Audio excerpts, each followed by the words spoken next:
Cool. Let's get started. So let's have a look at what we're doing. I have the piano part sorted out. I've got the voice, baritone, and it's for pretty small orchestra. I mean, it's double winds. It's smallish brass section. I have some flexibility to change this. Harp. First things first, we're gonna put it into galley view so we can see all the instruments we're working with, and I can do whatever percussion we want. At the moment, I don't know what I've got lined up. We'll just see how we get on. So let's just have a listen to.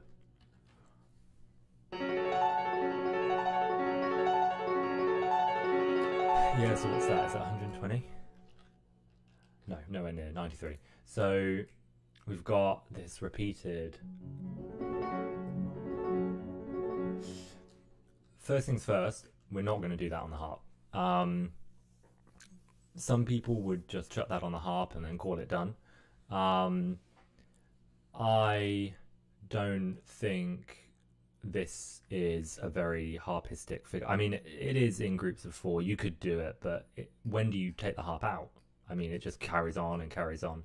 I think the harp would sound best coming in here where it can actually be heard, and then supporting this, and the harp can give it a kind of, I don't know, like the pulse of the 1, 2,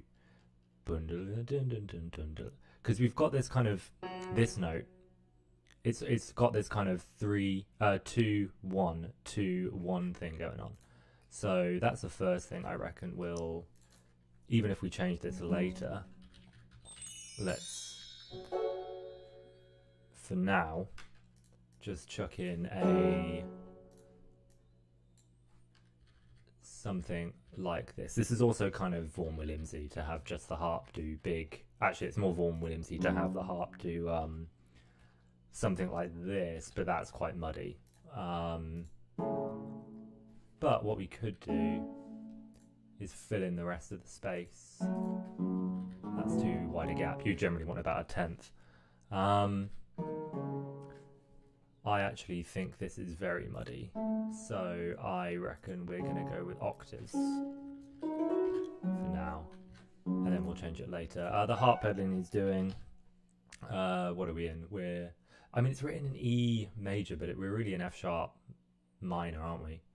I'm going to put it in F sharp minor, so we've got D, C sharp, B, and then we've got E, F sharp, G sharp, A, which sorts that out. Harp pedalings go above, not in the middle. And for now, we'll have like an MP with some like arpeggiando-y, yeah, some rolled chord for now. Oh, hi Tommy. What are my quick tips for beginner composers, orchestrators? I would definitely say get a book. I wouldn't. Everyone recommends the Sam Adler, and I don't particularly. I don't think it's that comprehensive. I would get the Blatter orchestration book. I would actually get a few, to be honest, and work my way through those. And beginner composer, I would say study 4-part harmony and then do some fugue. That sounds incredibly like outdated. But the reason I say that is because, I don't know, a fugue is like a little workshop for loads of compositional technique, like developing ideas, modulating, all these kind of things. But I would definitely get an orchestration book first, learn the ranges of the instruments, and then kind of do what I'm doing now, maybe with not such a big orchestra, but just work on kind of getting a kind of orchestration together of a piece you like, and just doing it a lot really, but definitely learn the ranges first. Other option is have lessons, and then it's kind of structured for you. Here we change into A major over E, so A major second inversion. We've got to figure out why it's in second inversion. Is it in second inversion because he wants it to be, or is it because it's comfortable for the figure? it looks very much intentional because it leads down to the D here, the D sharp, sorry, of the of this kind of B augmented sound. Well, D sharp augmented sound, I should say. So let's honor that. Bear in mind that my harp at the moment is an octave lower than the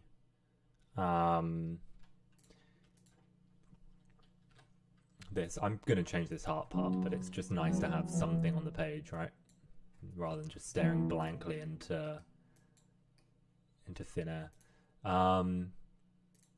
And interestingly, this top figure, this F sharp minor figure, stays the same, even though there's A major in this hand. So we can actually keep this the same. And I think that works for the best here. Let's see, what else have we got going on? The thing is, we could do some sort of... This is very common. Doing... Well, I say very common. Amongst kind of orchestration book method. Something like that, and then have the violas take over. The thing is, that never sounds as good as you think it does. Let's do something else. Let's do... I reckon this is more of a clarinet flute line, or just double clarinets. I quite like it on clarinets. Remember, the voice has got to cut through it as well, so we can't be putting it on a ton of different instruments. I mean, where does it go? It goes down to the low F sharp, doesn't it? Yeah, that's fine for clarinet. So we could do it on bass clarinet and regular clarinet. These are doubling, so I've only got one at a time, not both. I think both is fine. Let's have a look. Yeah, I mean, it's a little bit high. I'll probably switch it. And they also need to be demi-semis, don't they? Yeah, I reckon that's definitely not that.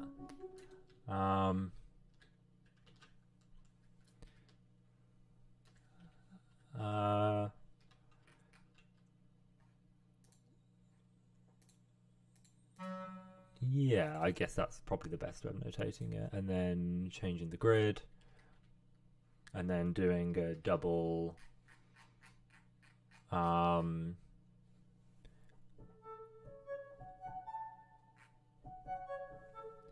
yeah, cool.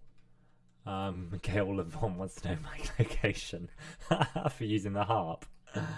Viola Vaughan is the Hollywood harpist who's played on like everything. Yeah, she's like a living legend, and apparently she wants to know where I am because at the moment it's a harp solo for harp and baritone. The one thing I've got to be concerned about, I guess, a little bit of doing something like this is that it is going to become tiring if we just have the clarinets do it all the time. It also looks a bit naff to have a player play like immediately after a semiquaver kind of thing. It's not the world's best thing, so we might give it just a bomb, and it's over the break a little bit as well. That's not my favorite thing in the world, but we'll, like I said, we'll come back to that. Then the low F sharp, yeah, that's fine. We can put that here. Nice one, Dorico. That looks great. That's exactly what we wanted. That's very readable. Oh no, it's doing even crazier stuff. Yeah, see, this dovetailing is just, it makes life weirdly harder for the players than easier. So I reckon we're going to be doing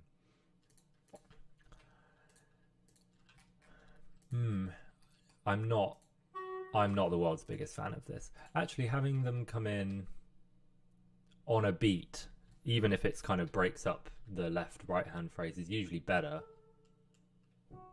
Oh, it was a beat out anyway. Oh, of course, because this does that start again on the next? Dum, dum, dum. No, that's wrong. I'm probably missing a note. Dum, dum, dum, dum.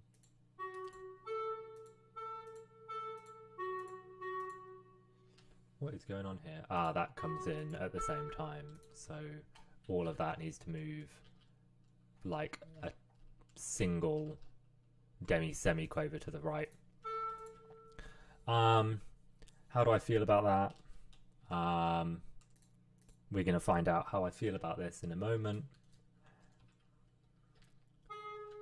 I'm just putting that note in to get that there. This has to go here. I'm looking less and less fond of this dotted semiquaver rest. It just doesn't look like music, does it? It doesn't look like that's when players should be counting to play. But that's okay. We're at the stage where layout doesn't matter too much. We're not too bothered about things like that. That is now correct. Again, maybe to have them come in on a beat that's actually helpful for them, we could be doing something like that. And then again here maybe, so they do properly overlap. See, the thing is, for this clarinet, that's not the end of the world. I mean, it still looks silly to have them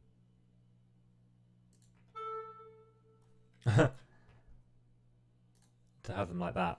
I mean, this is not great though, because you think you're being kind of clever by dovetailing it, and the truth is, if you're clarinet 1 at this speed, you've got to come in here. I mean, there's just no way you're gonna do that. Probably something better would be to have, I mean, a flute could do it all without going over a break apart from the first note. But we could give them a first note, just the octave higher, and have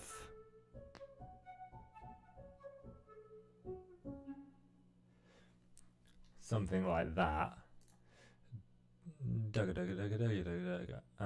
It's not, I mean, it's not my favorite way of doing this, right? I think there's a better way.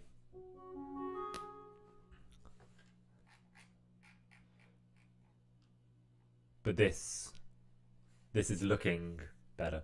Could also do this. That's just about okay, because you just go in and maybe knock off here. Have that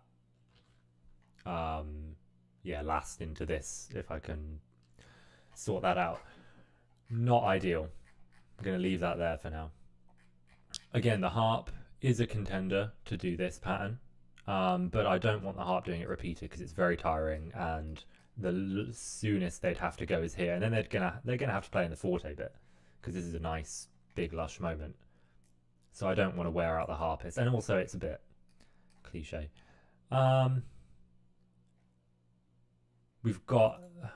Let's think about what the strings are going to do to support then, while we think about this piano-y part. How about we do bass harmonic, just to be a bit clever about it.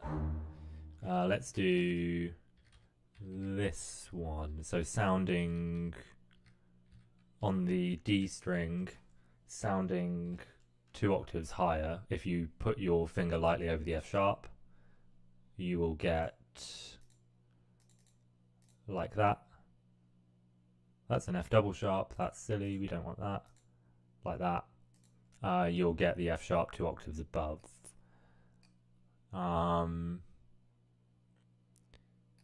Do we want that? Yeah, why not?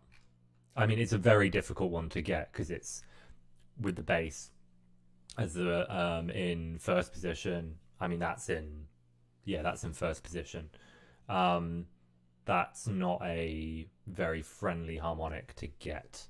But with 4 of them, it should just be about okay with good basses. The other way you can notate this, you can either do it like this, Or you could just have the triangle like that. And then maybe like Sol D or something. I mean, that's fine. Makes sense, but does nothing that this doesn't do. This shows the string. This shows that. They're not going to play it as a D double stop ever. Yeah, I mean, we can keep that going, at least for the first thing here. And then it kind of breaks a little bit. We could go to an E harmonic. I mean, that's been a little bit fancy. The thing we've got to remember as well is I don't want to use all the strings because we've got a singer to bring in here. So maybe we go that for now. And then as we balance all the strings against it, we can adapt. So let's have a think.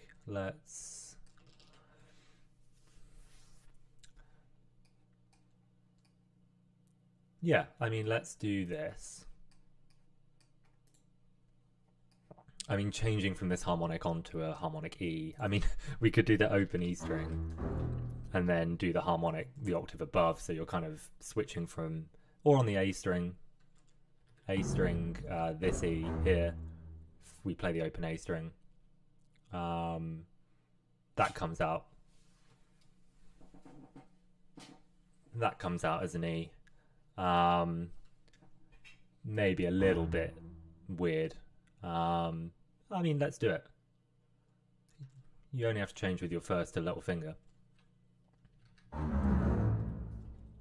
So we're going to put in a...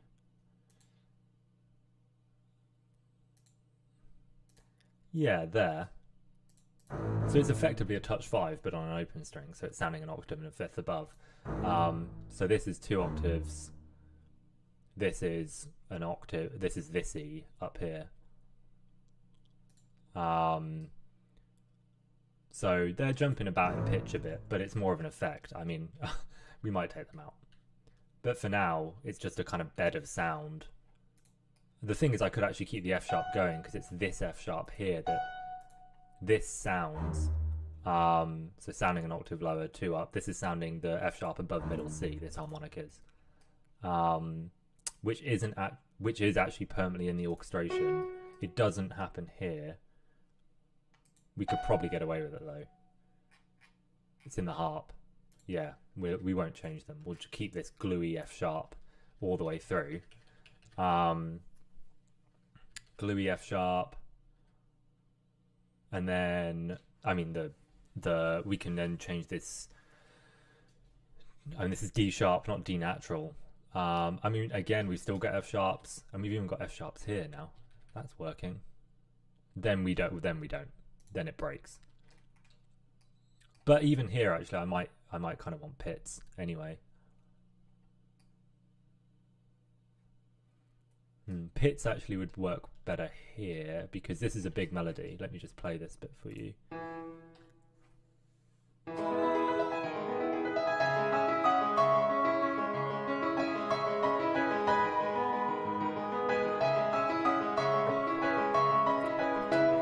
Right? So like this happens twice. And the second time we've got that's a different song. We've got oh,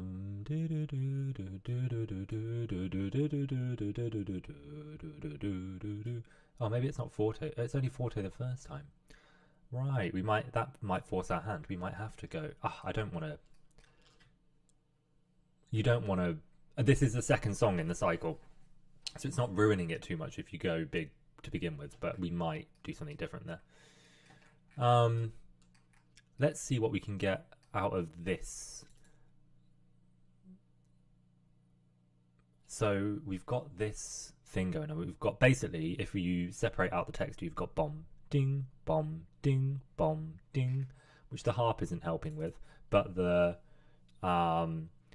cellos definitely could. So we could do this, and then bong, and then could do like just a double stop.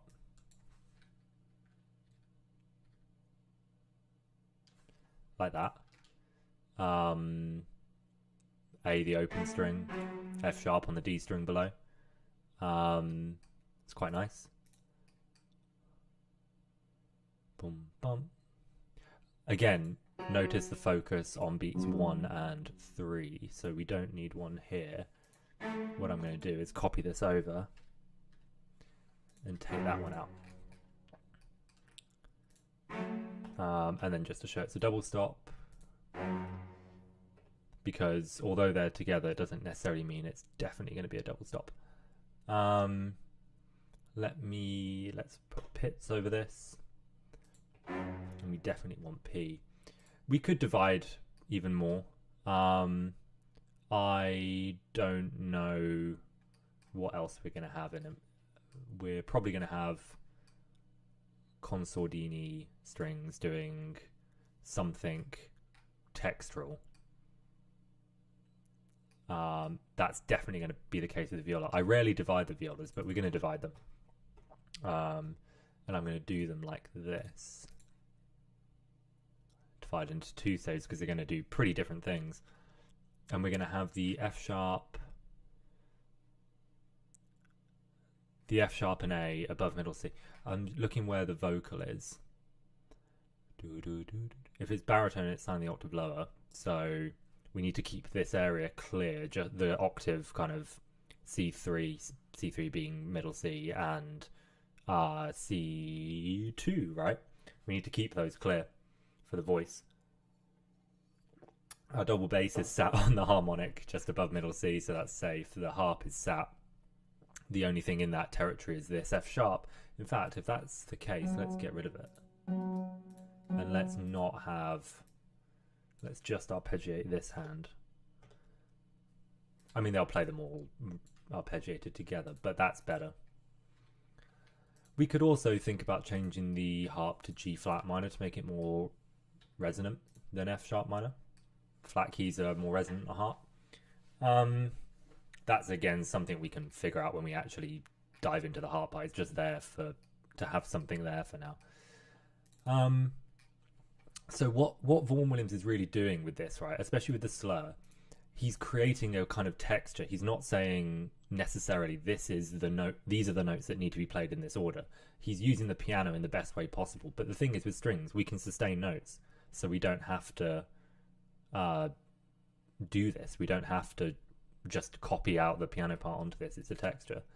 So again, leaving this kind of octave area clear, F sharp and A above middle C.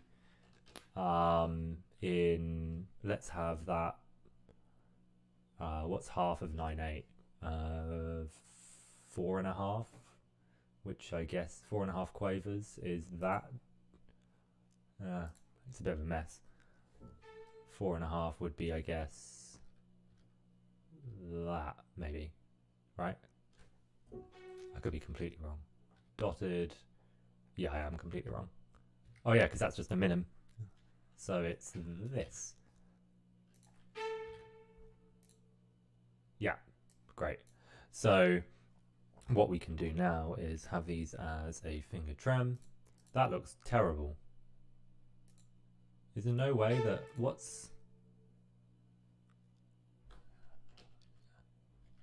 maybe I selected them wrong. I want this as a whole note, but there's no note where, I guess it's a double, is it a double dotted? I mean, if I dot this and it becomes, if I double dot that, it becomes, maybe it's triple dotted. Let's have a look. Let's see if we can, how many dots we can put. Whoops. Dot, dot, dot, dot, dot. How do I do that? I don't think it is. I don't know how to do that. How do I get, I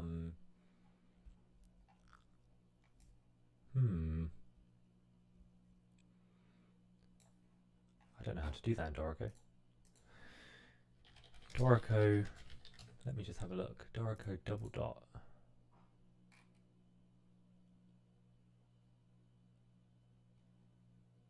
Alt plus. Interesting. That's definitely not it.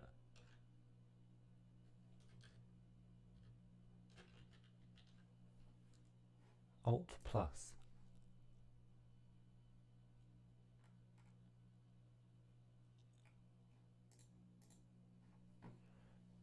Interesting. We'll see how it goes. I think it's alt this. That's just changing the pitch.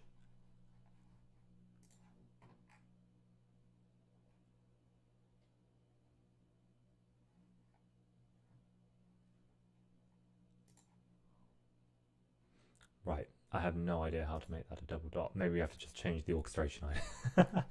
Just kind of give up on that idea. No, come on, there's got to be a way. That's not the right rhythm. We want this to be an even half bar. Right? Like that. But we want this to be a note together, which is 1, 2, 3, 4.5 quavers, which is, I'm not entirely sure. 4.5 quavers would be that. That plus a dot is that and a semi quaver, isn't it?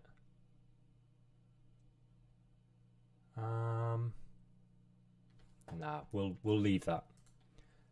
I'm gonna have to think of a way of getting that in. Oh, actually, I mean, I guess because a dotted minim fills the bar, right? No, it doesn't, does it? Of course, we're not in 6/8. We're in this. Right. Best way of doing it. We're going to have to split it out over each beat itself into dotted quavers, which I didn't want to do. It's going to have to be like that. Because they're doing the same thing, so it just looks messy. I just wanted that to fill the whole bar, but I don't think we can do that in this time signature. Definitely want it very quiet. Definitely want it consort.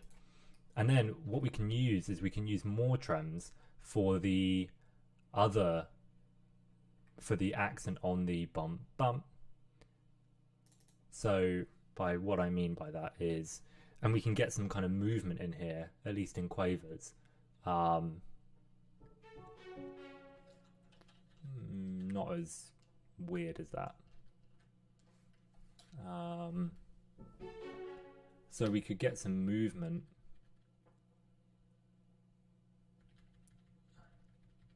I think I want a semi-quaver here because I like this.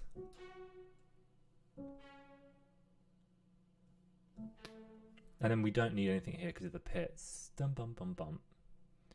It's not the easiest thing to come in on.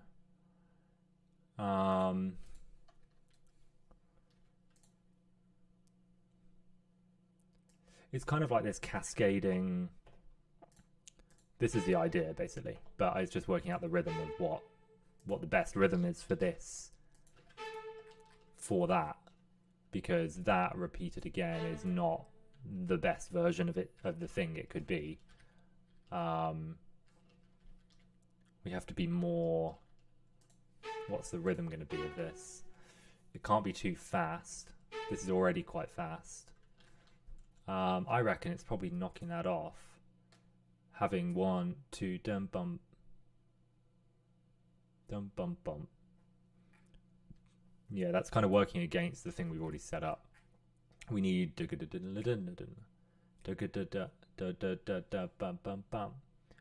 kind of groups of 4. I mean, actually, just have the semiquavers doing the bum bum bum.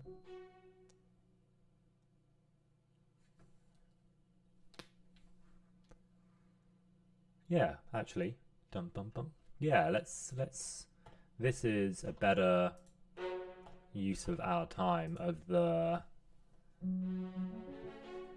having this help the cello, but then we kind of leave something in this gap here, which I mean we could sort out with the second violins and and maybe violin 1. Of course these are divided, so we'd have 3 on this, 3 on this, so it's not like the world's biggest gesture. I reckon probably the best way of dealing with it would be to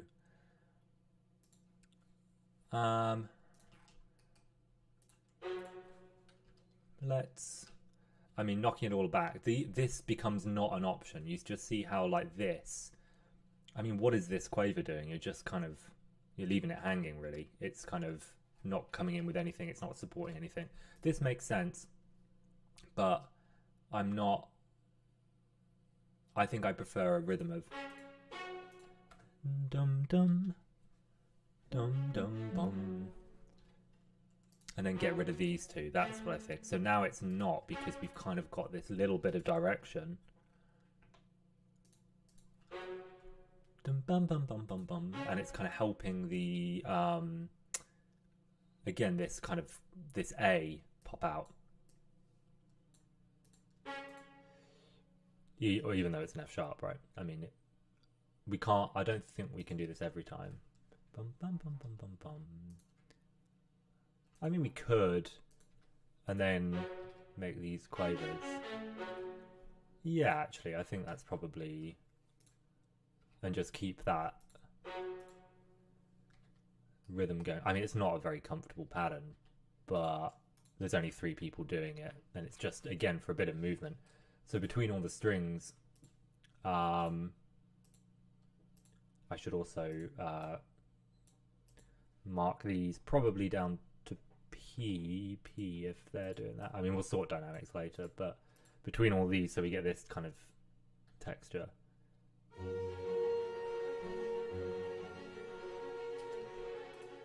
I mean, it would help if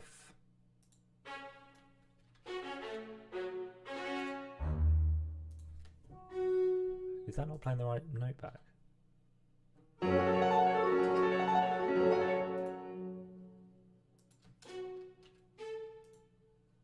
Something's definitely not right there. I think it's this.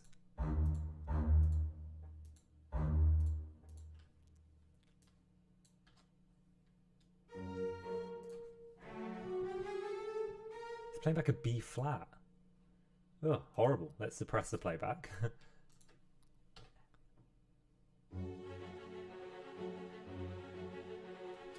Yeah, nice. So, actually, I kind of like it without that. Then they don't also have to jump down onto the C string either, because of course that F sharp is only accessible on the C string. I also like this. Now, of course, it doesn't mean accent, right? Once we've got one as well, we don't need the rest. Doesn't mean accent. It's just to get it to sound as emphasized on that bit as possible. We've got a bow to a bar here. That's fine for now.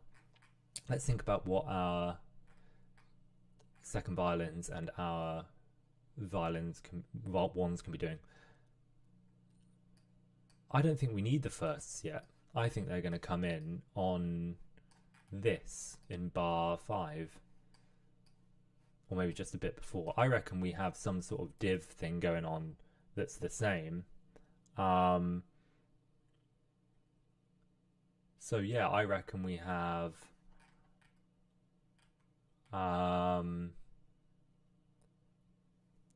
let's have a look. I reckon we've already got the F sharp, A sharp. I mean A C sharps. And then on top of that, could have the C sharp, F sharps maybe. This kind of thing going on.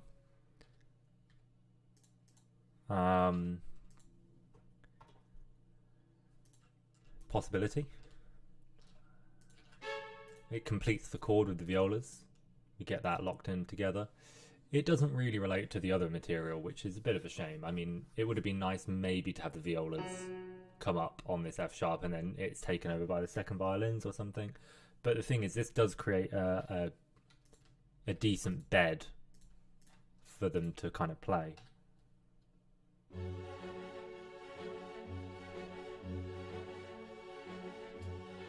And it's got the right kick now on this beat. In fact, I think half of the violin should be helping that kick and the other half should be filling in the chord. Or maybe we use this. Or maybe we use half the cellos. I mean, they're already really helping, aren't they? I mean, we've got a whole orchestra to play with. We'll leave it like that for now, and then we'll see. Let's put this over. Of course, we can copy him because now this interest is the singer, and we just set up like a bed for the singer to sing over, to lie in, to make a mess of. F sharp A, yeah, fine. I mean, we've got an F sharp A, an A C sharp instead, because we've got technically an A major chord, which I think we should make a deal out of. So let's do it like that. So now we can still use the open A string with a double stop. If I was being really pedantic, if I was doing this for the studio, I would put a double stop line there to make sure they play it like that. This is obviously not for the studio, it's for a concert. So yeah, I mean, that's pretty easy to change. Of course, this C sharp middle, kind of around middle C, there's nothing going on here apart from this. So we've got C sharp going up to the F sharp. I mean, it does still work going down to the A. I mean, the F sharp's technically not there, but it is in the octave above. Maybe changing it actually to A makes the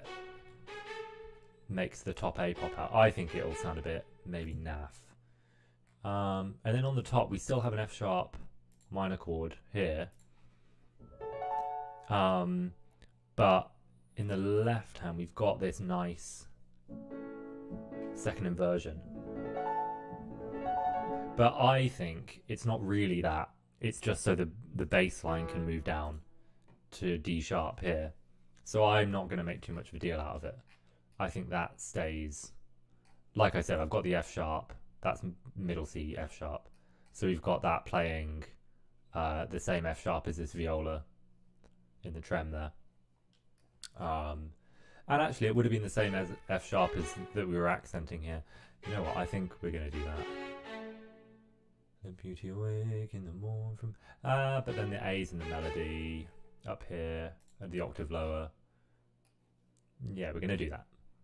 That's what's going to happen. And like I said, we haven't even looked at the winds yet, or anyone else. Cool. I mean, what... We could have a look at this bar. Yeah, okay. Let's have a look at this, but I mean, it's very clear to me that the idea is going to be bomb, bomb, then that. Whoops. Yeah, something along those lines, right?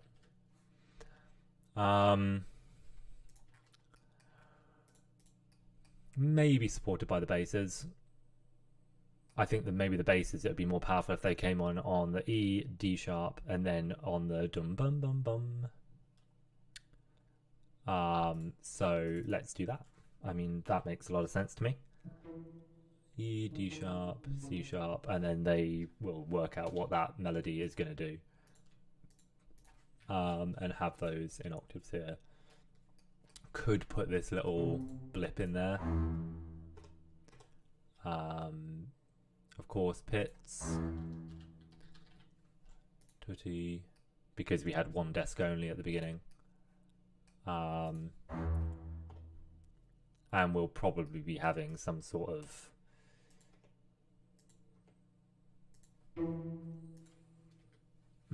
grand push to here is what's going to happen at some point. But this is quite a... Again, it's a small orchestra. I don't want to divide them all up too much. I notice that I'm not writing div. They won't try to play that as double stops. I mean, it's a classical piece. I should probably write div and be very, very correct. But in the studio, we don't really use div. And yeah, let's do it for the violas too. Again, I'm not worrying about layout because I'm in galley mode or whatever you want to call it. Yeah, so let's revisit this idea. We've got this kind of dodgy woodwind thing going on, right? Splitting it up over the woodwind is a bit naff. I mean, what other instruments could do it? Oboe, clarinet, it goes over the break back and forth a little bit. It's not the best option. Bassoon can do the little low bit. Don't really want it in any of the brass. Don't really want it in percussion.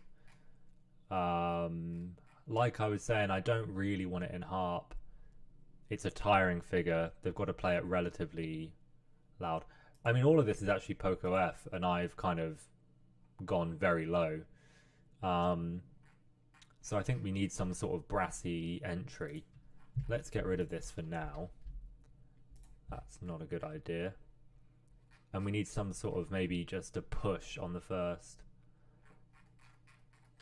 I mean, this is a kind of technique that Ravel uses in Vln as well, like having the horns and bassoons as your kind of harmonic glue, right? So I've only got 2 horns. I might change it to 4. Yeah, we need 4 horns. Let me add a horn. What is going on? That was intense.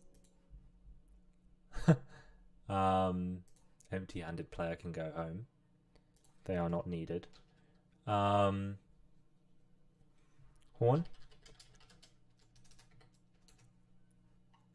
F treble clef part. No key sig, of course. Horns don't have key signatures. I hope mine don't. What's going on? We're gonna have to get rid of these horns. Oh, that's because these are horns in F sharp. What's going on? We definitely don't want that. Let me find my horns in F. F. F. F, no key sig. I mean, yeah, horn in F, F horn. Not quite the same thing. I mean, I wonder why these have a...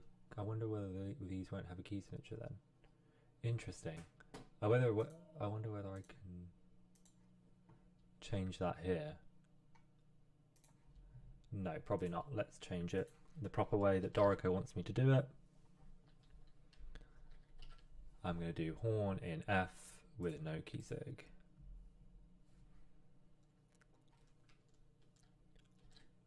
I mean, now I've got like 6 horns, which is quite funny because now it's like a Mahler thing.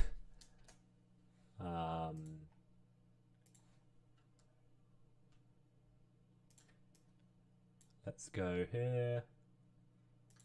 I'm gonna get rid of our old horns. Sorry, old horns. Great. Let's go back to layout because now the layout's going to be completely messed up. Grave mode.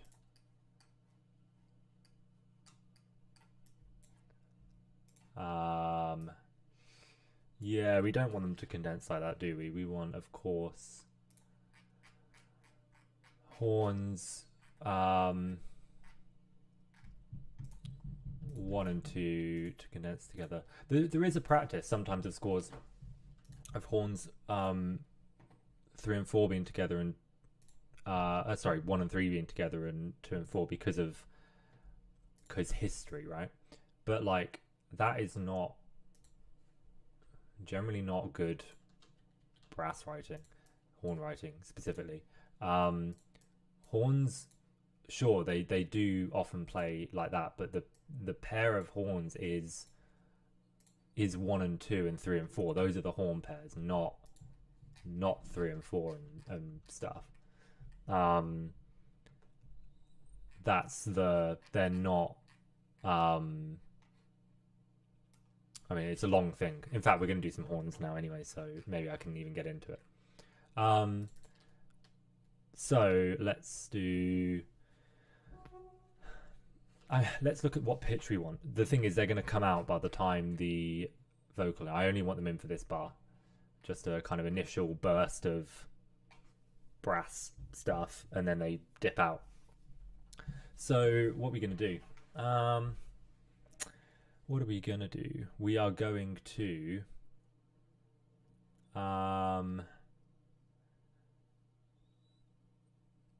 what pitch shall we have them at?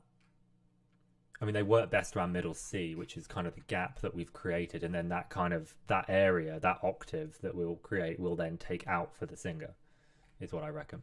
So let's have it there.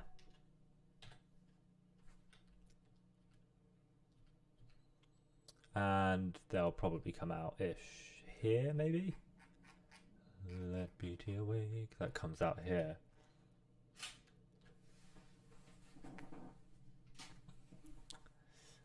Sorry, my camera occasionally dies on me. Yeah, let's just have that hang into that bar. And then we can do this. Dorico cleverly knows that that's C sharp. That's kind of cool. And then, yeah, let's interlock them with some bassoons. So if we put that on A, that can be on C sharp. And then this can be on F sharp. Voila, now we have a nice interlocked F sharp minor chord. And we could even have a... Actually, if we did this, let me get rid of what I just did.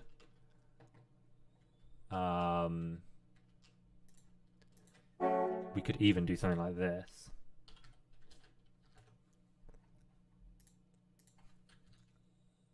Something like that, I reckon. Why is my mouse getting stressed out?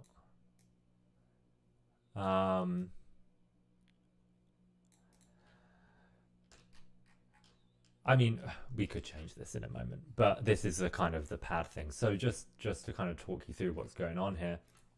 F sharp, C sharp, A, F sharp. So interlocked voicing, right, like this. But what I'm thinking about here is tuning. So if we had done, let's say, another good option would have been A and C sharp. Sorry, A and F sharp. That would have been a good option.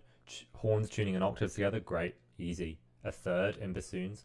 They're sat a little bit far away from everyone else. So the thing is, this A is a minor third, so they're going to need to play this 16 cents higher than it should be to be in tune. They have no F sharp around them to hear that.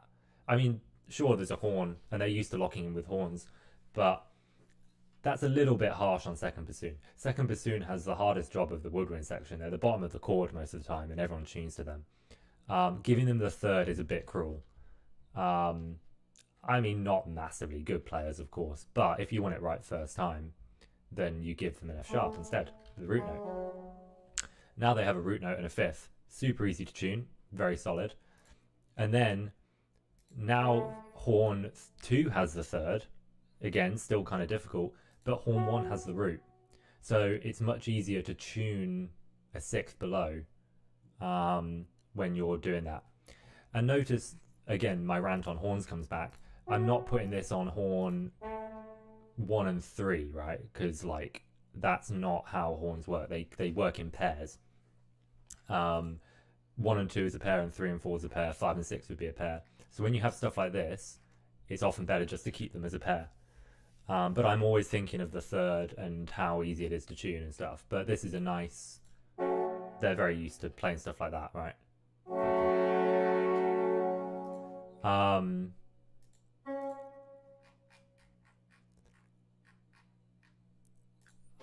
wonder if we can get any percussion kind of going on here in the...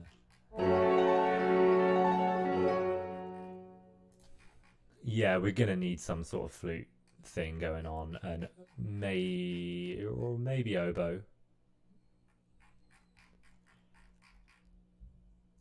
Definitely bass clarinet, I've decided. I've made that decision. It's going to be doing this.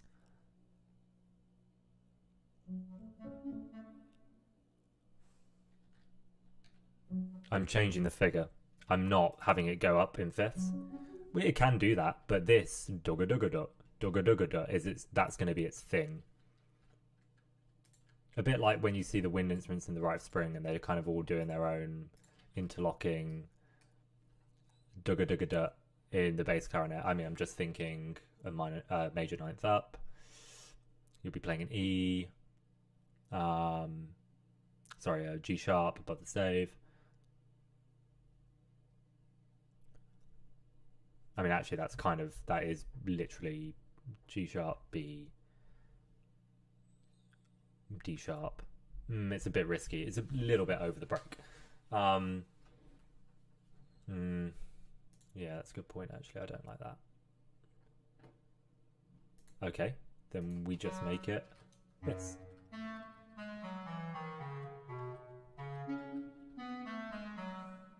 Something like that. I reckon that works. And the thing is, I'm trying to keep it rhythmically consistent.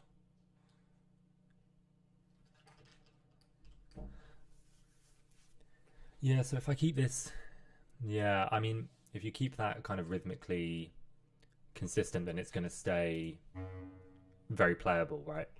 I'm going to work out all the dynamics at the end as well, but I wonder if there's a place for some sort of like muted trumpet thing. They never get a say in songs because obviously the singer's singing all the time, so they don't get an opportunity to play. The bottom figure doesn't matter so much, right? But the top figure does. So that's kind of quite characteristic of the piece. I just don't like where it comes in. I don't like that coming in on a demi-semiquaver. I think that's probably a bit naff. I don't like it going on the clarinet because of the break. So it's going to have to go on the flute or the oboe. Let's put it on the oboe. Bit like tombeau de couperin, right? Having something. In fact, what I'm going to do is I'm going to bring, to make sure it's at the right rhythmic position, I'm going to actually bring this. I wonder what's going to happen if I actually copy that, because I don't think that.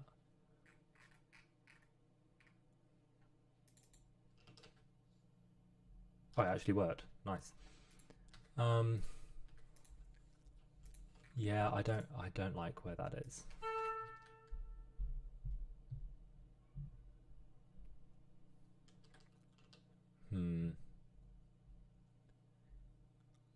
No, I don't. I'm not a big fan of this. Could, like I say, do something like that.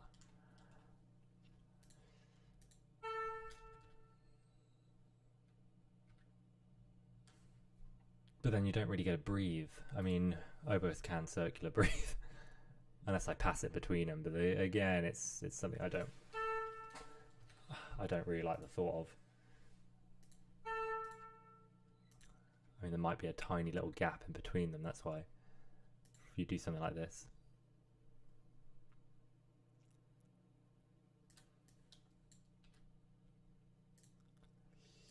I mean, for now, a brainwave might hit me. My mouse is just absolutely messing up.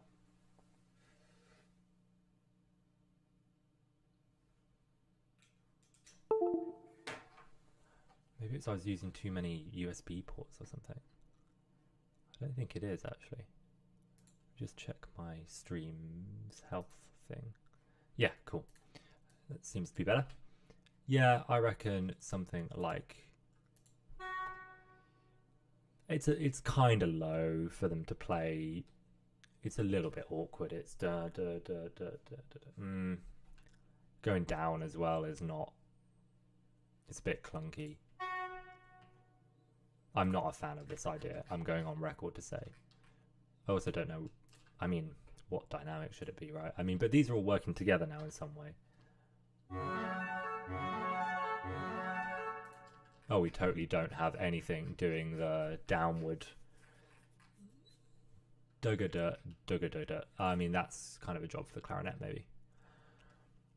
If we have them do. The thing is, once we've got this kind of texture up and running, like it's pretty smooth sailing because it's the same kind of thing. It's just figuring out what works.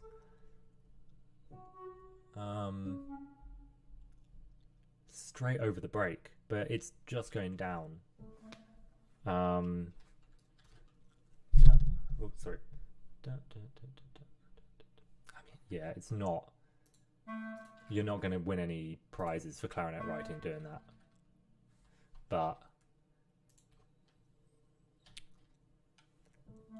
But because it's not going back and forth, it's just going down.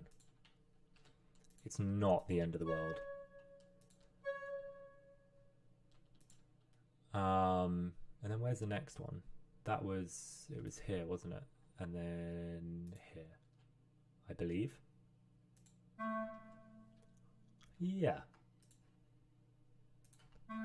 Definitely don't like the way that's notated. Actually, do I? Probably not. Now that kind of works.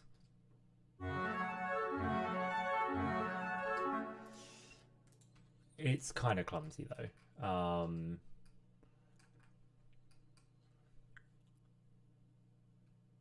Something that would actually be quite nice is, like I said, the biggest feature of this is the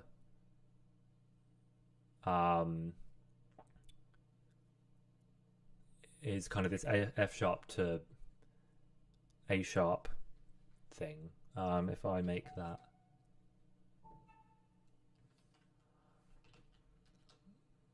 when the A hits, like, I mean, let's bring this up because this is going to have to be not double tongued, but that's a nice idea.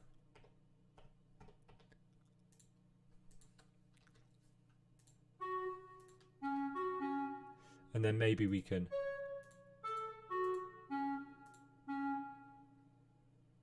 that kind of covers this if they fluff this because of the break. That's my thinking on that.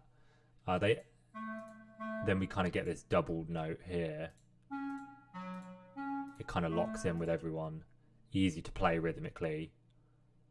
I think that's probably our best option. I think I want a low A here as well.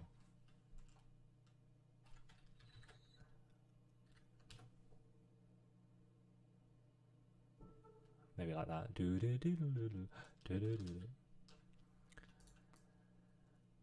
Yeah, I think that's probably the way, because then together they cover each other.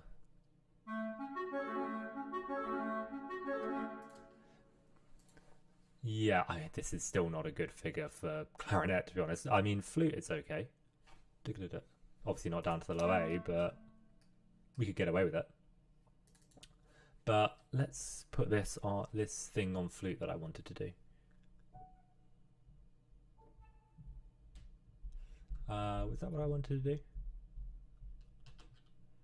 Oh, maybe it was a dotted semiquaver. Yeah, it was. That looks terrible. Using O to force the duration into something that looks a little bit better, although I'm still not happy about it. It's technically this as well. It's basically a trill, but on but a third, so not a second. Yeah, We don't need to swap these because but I think with the oboes that kind of locks in. It's kind of cool. The thing is, the flute's actually really good at doing these little flurries, so we could even do something. Oh, whoa, not like that. Whoa, definitely not that. But something like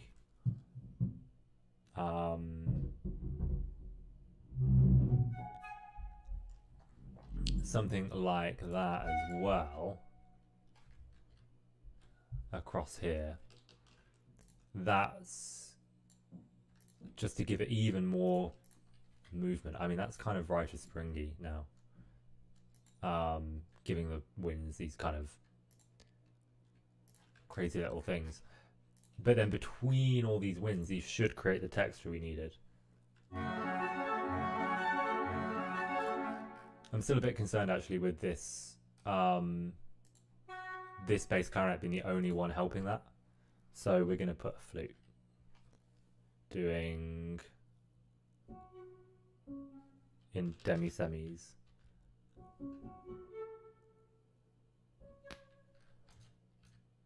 Whoops.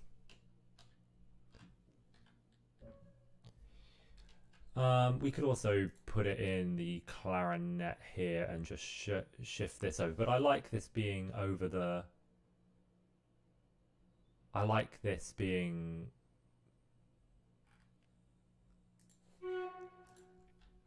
I don't like that going down to C sharp. That's kind of hard on the pinky. Let's get rid of that. That's not a good idea. That was a silly idea. Kind of want like a Celeste or something. Maybe that's better. Yeah, maybe. I mean, is it cheating? I don't think it's cheating. Oh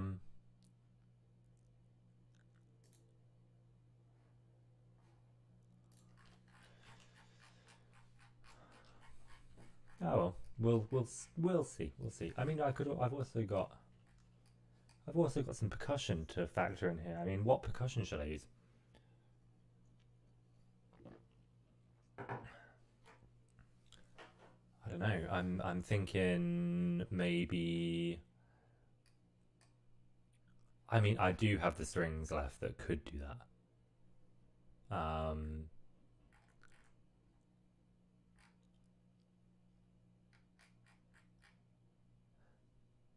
Let me do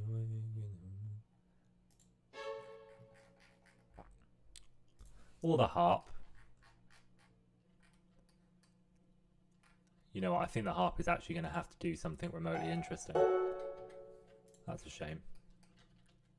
I quite liked the harp just sitting back doing its thing. It's going to have to do a... Let's do a... Are those the right pitches, at least? Not really. But they'll be heard. Now, I wouldn't be able to do this, right? Dum bum bum bum. Definitely not that, but that I can't do that. I mean, harpists have 4 fingers, right? So where are they going to get this one from? They don't have 4 fingers. They use 4 fingers. That's a very big distinction. I mean, I could do this. I don't like it because it means that I can't hit a chord here. And as I identified, this are our most important, and I want to focus on those areas. So I don't really know. I don't know. Let's go for... I preferred what we had.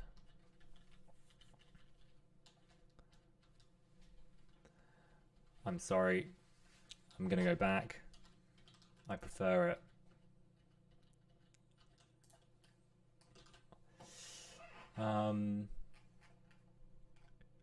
Could do anything with the timp. Nope.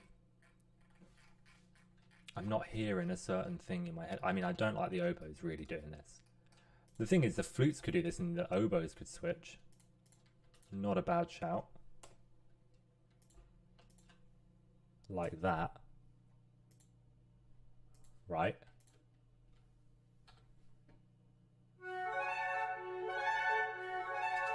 It sounds pretty intense.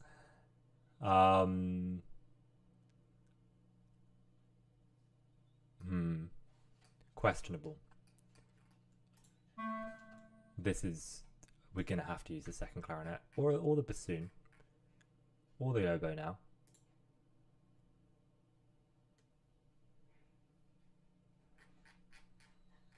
Or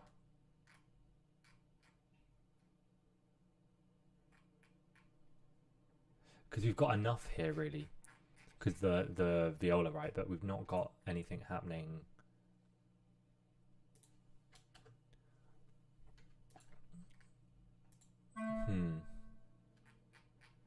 We're going to come back to that. But let's just see what we've got. Let me turn off the piano, because we don't need that.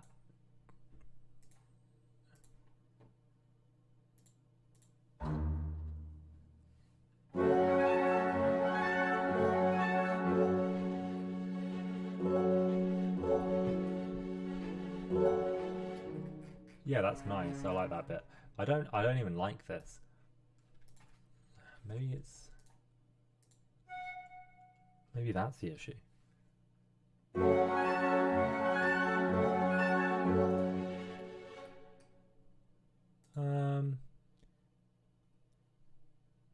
I'm going to do that and then have it down the octave the second time.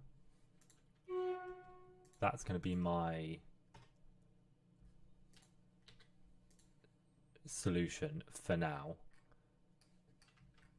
while this does the same thing. And basically everyone's going to start out loud and then get a bit quieter, because the vocal comes in on this bar here. So in fact we might not even have this one. We definitely won't have the oboes, because that's quite intense.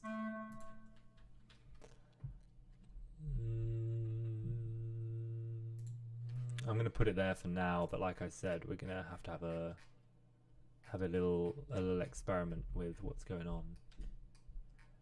We need to give the singer a strong downbeat here for Let Beauty Awake. Let beauty awake in the morn from beautiful dreams, beautiful from rest.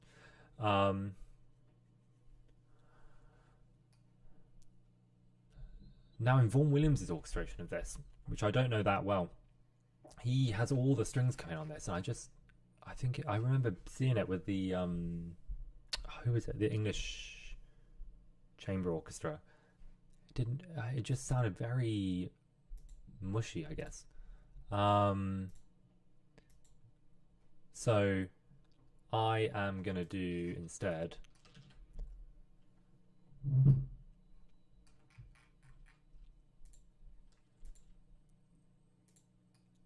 like, these are definite harp parts. 4 fingers in a hand, good stuff. Harp, done. Don't need these. Apparently we don't have a D sharp. Nope, we don't.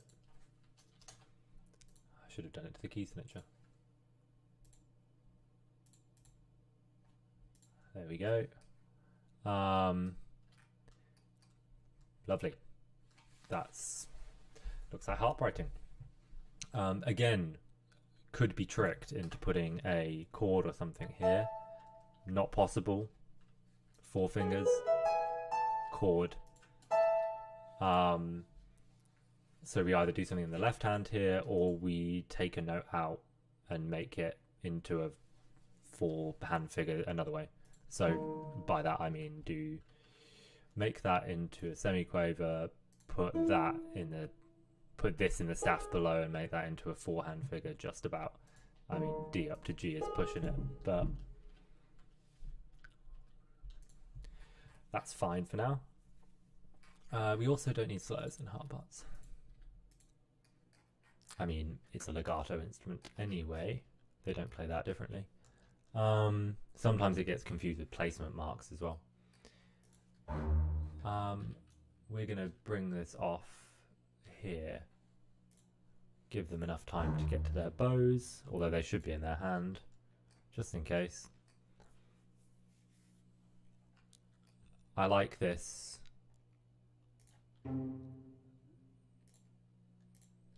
I like that as a chord.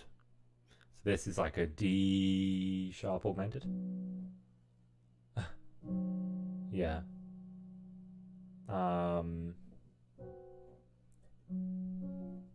I like it. I mean, let's just bring our strings over.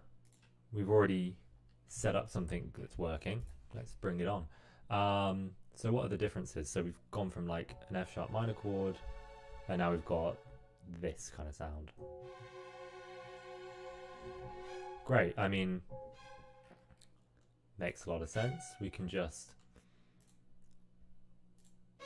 let's put it as a, I mean, in this hand, we've kind of basically got an A flat 7 in third inversion. So what I like to do is I like to just kind of, I just go through and I think of that chord and then move everything to the next nearest note. Enharmonically spelt, of course. This would be a G natural. Sorry, no, that's the, I mean, it would be, but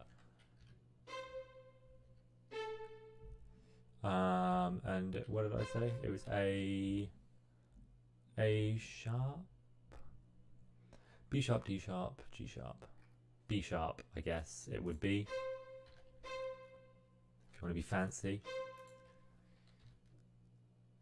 Yeah, and then we just chuck that over the whole bar. And then under that we have, I believe, I mean there's an F sharp down here, so we can kind of keep it going, but it's more accurate to do, I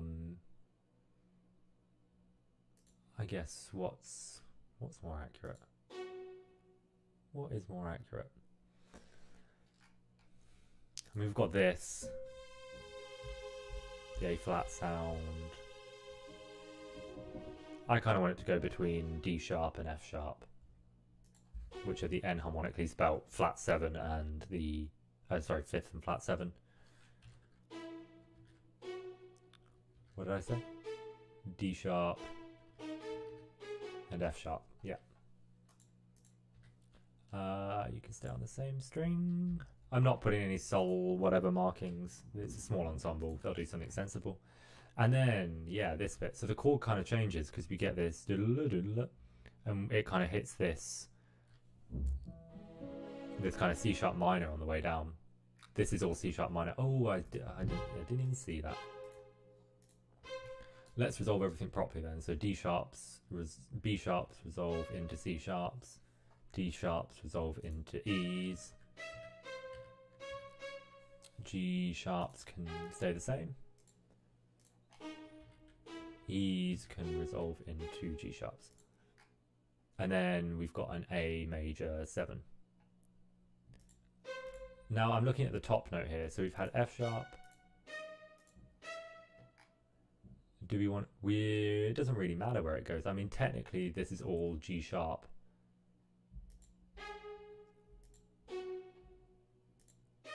Yeah, technically we want a G sharp on top all the time. Well, no, not really, because I'm not following that rule very strictly. A, G sharp, C. I don't think it matters too much, actually. We'll just go with whatever is comfortable in the hand. So we can actually keep that F sharp, that to C, and then this to there can stay exactly the same, and this can go to A instead. Right, which gives it the A major-y flavour, and then this will help us accent that top note. So at the moment we've got an A still, definitely to G here, I mean, we could do it to A. This last chord actually also changes to a, it's kind of like still got the B sharp in, so, and then to E.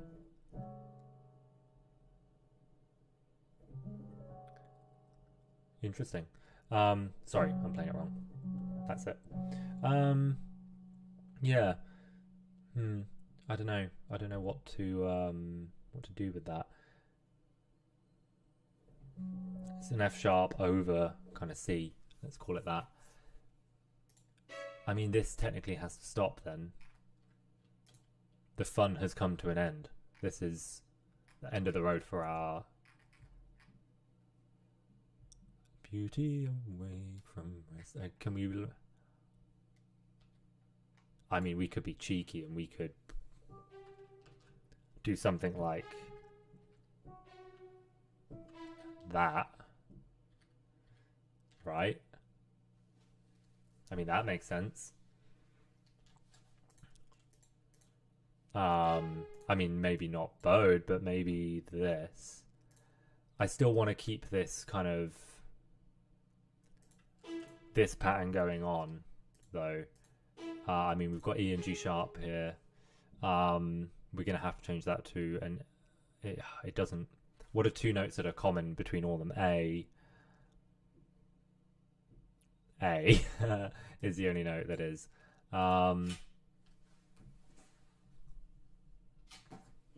So yeah, I mean, we can either keep the A the same. We could halve it again and get them to do two... Oh, that's really clumsy though, isn't it? Let's have a look. If we do F sharp, I don't know, let's do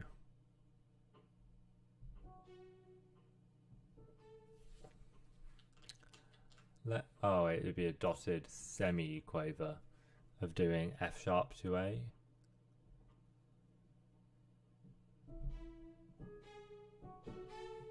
No, it'd be more like that, right?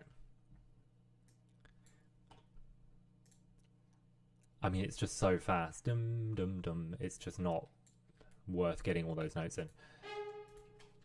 Stick with this plan. We've still got this motion. In fact, we could even make this a quaver to show the pause of kind of everything and then just orchestrate this chord properly. So we've got the D sharp and then we've got an A under this.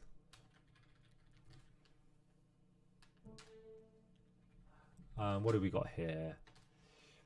We've got E, G sharp. We need a kind of C sharp. Yeah. Because it's A major 7, but we've got an A here. And we can put an A here. Just to make sure that's doing that. In fact, we can just keep that going, can't we? Very weird. I want 3s.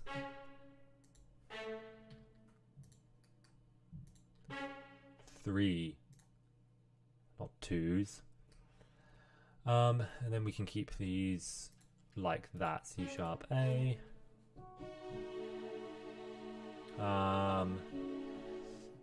These are kind of now the wrong way around. Oh, no, they're not, because we have B sharp, don't we? Could do a B sharp here. And then an F sharp. F sharp, B sharp. Yeah. I think that works.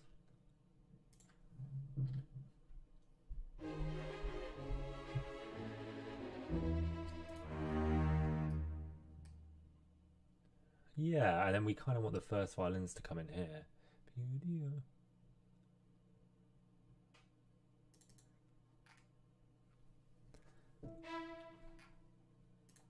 Somewhere maybe here, sneaking in.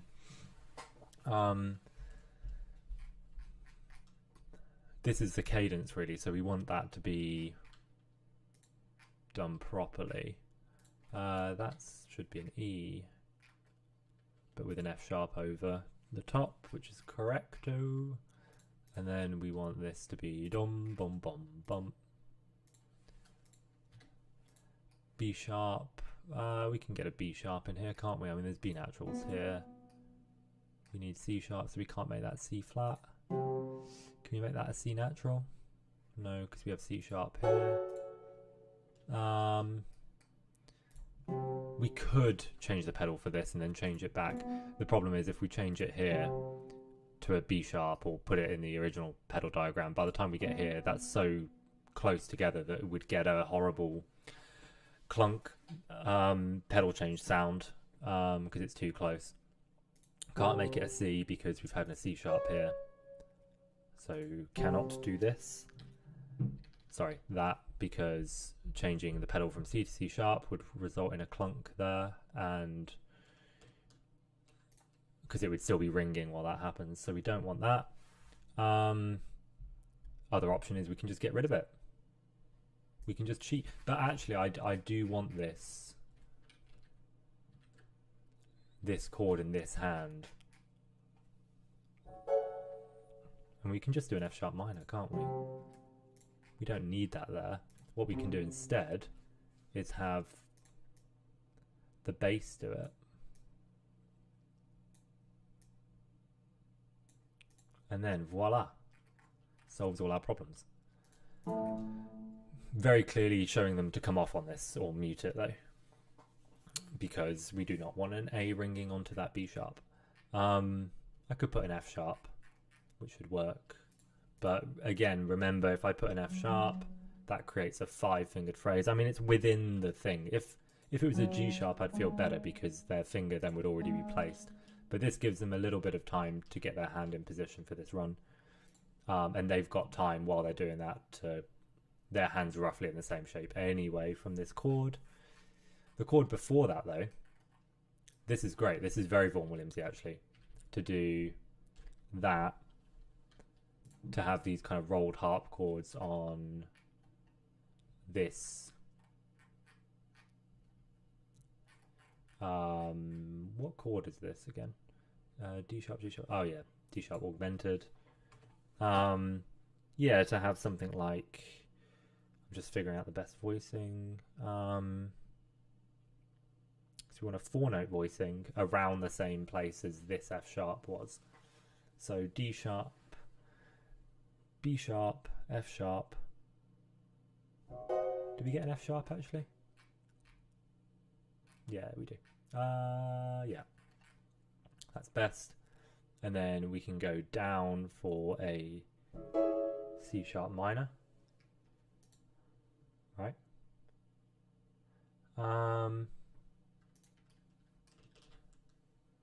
Cool. This B sharp again causing us a little bit of a problem because we want this B sharp, but then we want this. So is there any other way to get this? We could, so D sharp is here. We could make this C a B flat by this point to make this a C flat. If we make this a C flat as well, and we change it to a C flat, but then we've got a C sharp here, so we could make this a D flat, but then we've got a D sharp here, and we can't make that an E flat because we've got an E natural. So we either have two harps, option 1, or that's very important to the color of the chord though, really.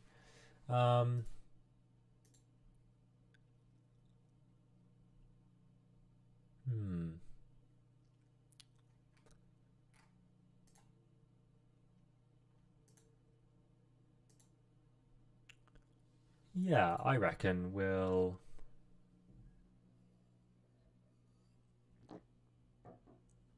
let's do, oh, you know what, let's just change it. Let's put a B sharp in. Oh, I wish Jericho wouldn't do that. There's probably a setting that I can change. So that gives us our B sharp. we need to then change it to a B natural. And that's absolutely fine because we haven't had a B playing in ages. So actually that all works out. So we can do D, C, B, E, F, G, A. And we can make that a partial pedal diagram.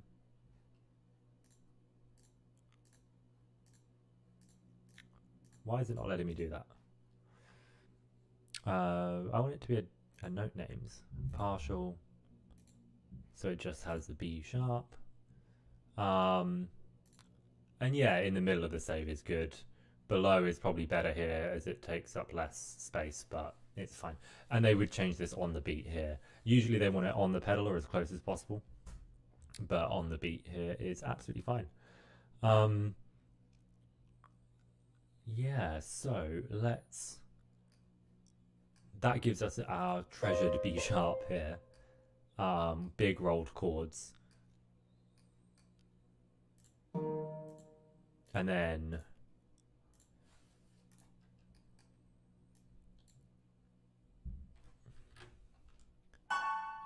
maybe there's a better way of getting, I mean, that's a silly jump. That was a mistake, but this is still a little, maybe we don't put this last chord on.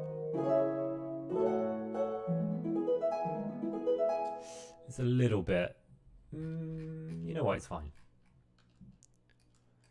If they want to complain, they can complain. It's actually all right. It's fine.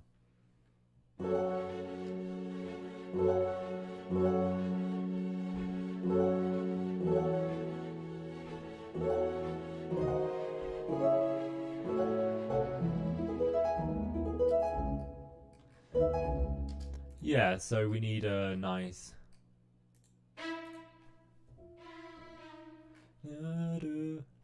So we've got these lovely E major, and then kind of the same thing, but B, G sharp minor with an E, or E major 7 in third inversion. I'm going to do something like this, a kind of counter melody that just glues it together. And I think the last chord C sharp minor, isn't it? Yeah, so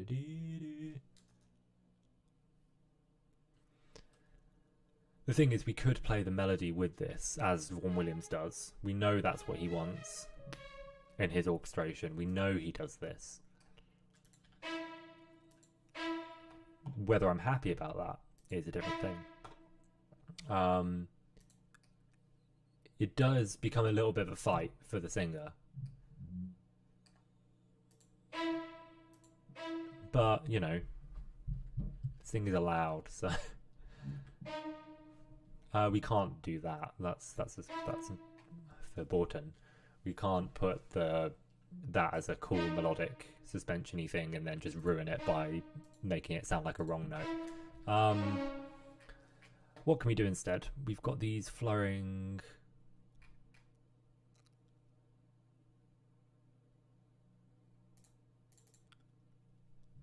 Yeah, I mean, actually, this pattern that we had in the second violas before comes to mind. Let's actually have them come back into Eunice now. And let's do... Everyone can do that kind of... Bum, bum, bum. I think it would be 3 of them, wouldn't it, in quavers? Yeah. And they can do a...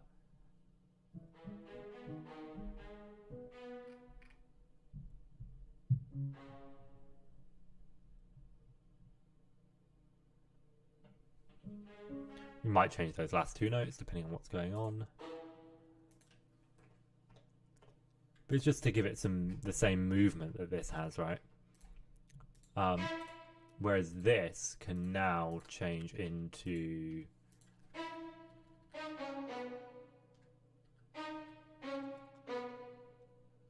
that. And we can have that as portato. That just sounds like I'm trying to say potato. Portato, potato, potato, portato. Portato, laure. That doesn't sound like potato. In which we get the same. And then we can do the piano has a harmony of this, doesn't it? E. E, G, F sharp, E. Sorry, that's not. I wasn't singing that.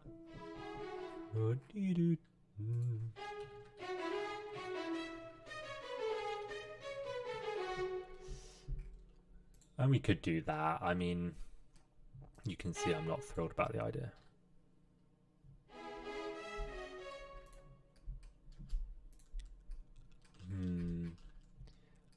I'm not sure. I think that these bars work now, though.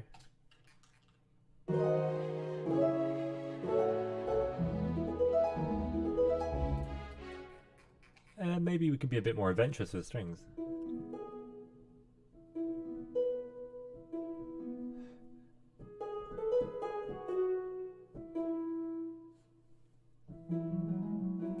Yeah, let's copy the rhythm here in like a bassoon kind of thing going on. I mean, this is maybe pushing what you're allowed to do with orchestration, but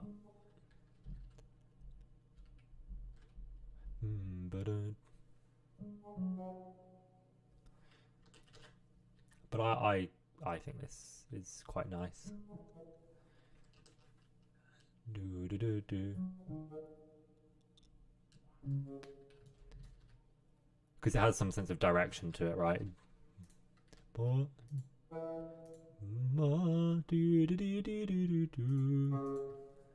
has some sort of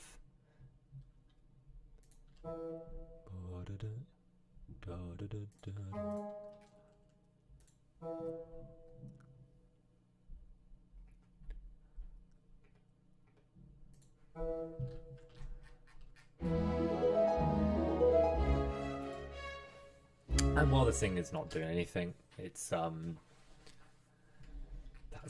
that's how it we kind of create some interest, right?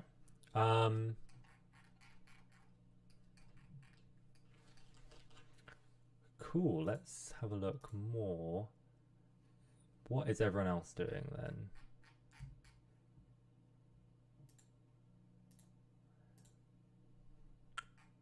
Right, let's have a look.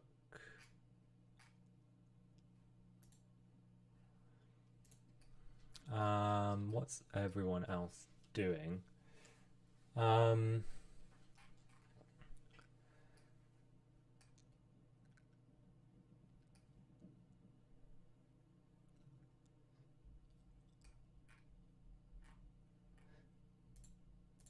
That's important to have everyone coming on that. I mean, we need to figure out how these people are going to get in or out of the vocals. So let me bring up the mixer and let's turn up the vocal.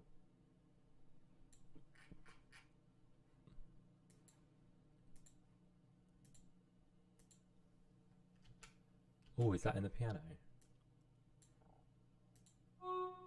Ah, it was. Okay, I need to actually go into Note Performer.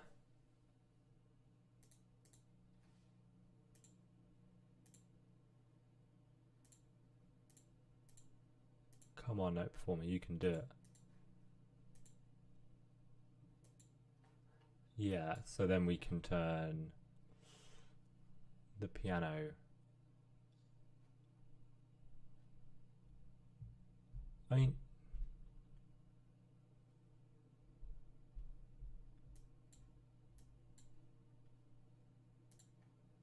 oh, maybe the voice is in a different one.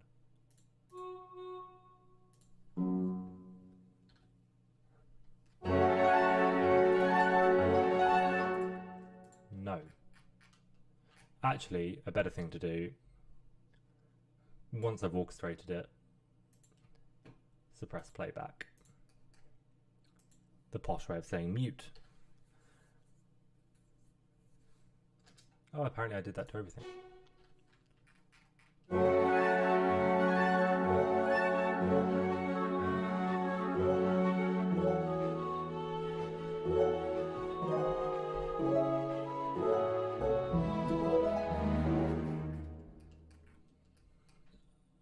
This should also change to arco here, I think.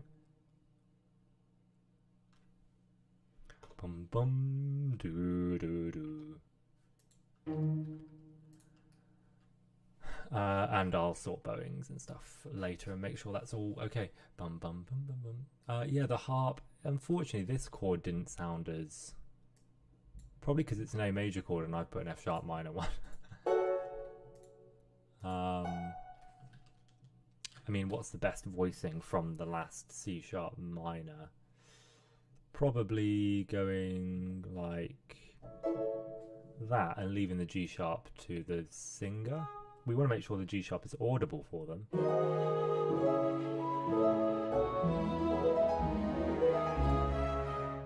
Yeah, that definitely helps. Maybe even the basses will be half and half, like Hovis, but bass, but pits. Yeah, I really don't like this wind bit, but we're gonna live with it because for now there's nothing immediately springing to mind, and that's fine. I mean, that's part of orchestrating. Sometimes you have a figure that's just so pianistic you just can't get it satisfyingly on a different instrument without a few goes.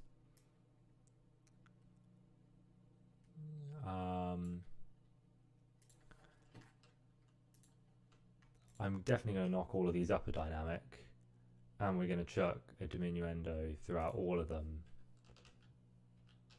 That was a mess.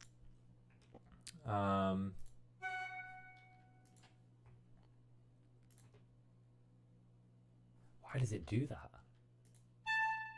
I like these oboe parts. I think that's that was a good shout.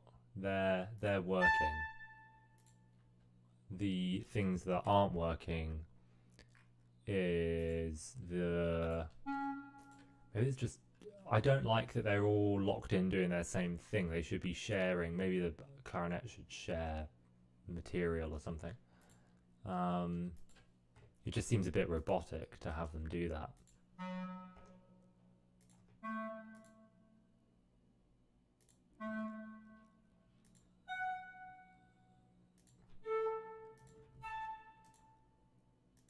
But that's kind of nice.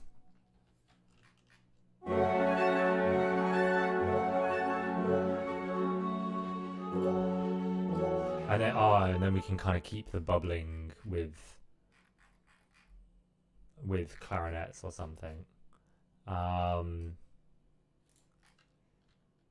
These definitely need to be louder. I'm going to knock them up to MF. And again, down. Whoops. Yeah, to like, I don't know, probably P here, maybe.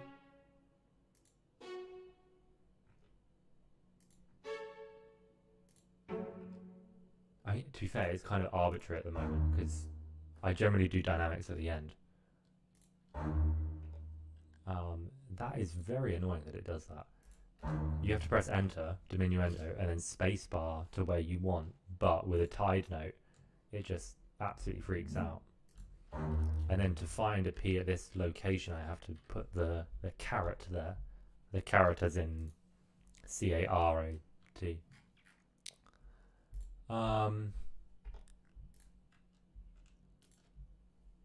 Diminuendo to probably MP. We need some percussion thing going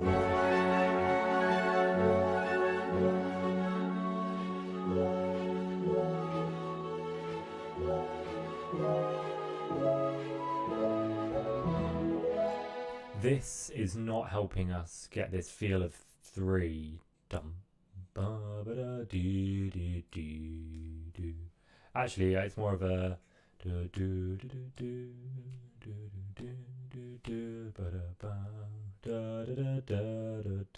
this kind of lilting thing. The viola's working against that. I mean, I like what it's doing, but we need something to help the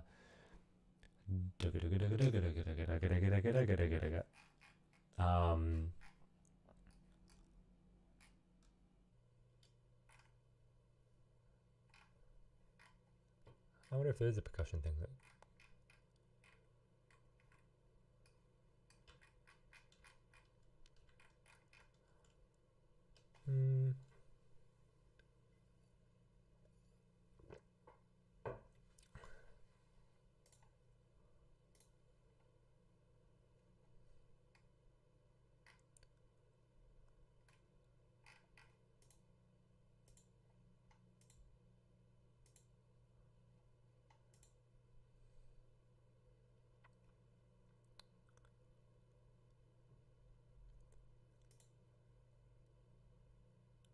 Let's have a think. I mean, I definitely think the clarinets. Oh, wait, what am I doing? Oh, what am I literally, I have this. I said to everyone that this clarinet, they're doubled, so I can't do that. I only have two. So these work together as a pair, but I think that works.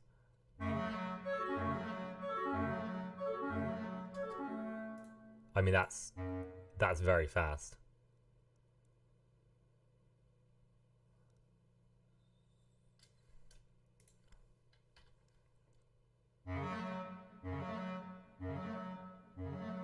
Actually, that's fine.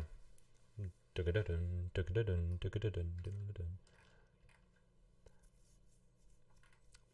it's just this kind of motor rhythm that keeps it going through. And then let beauty.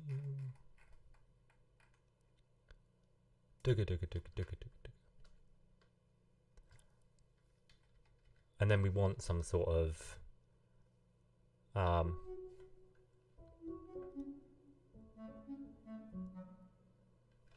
not that, but we want some demi-semiquaver action going on, but we don't want it to be too silly.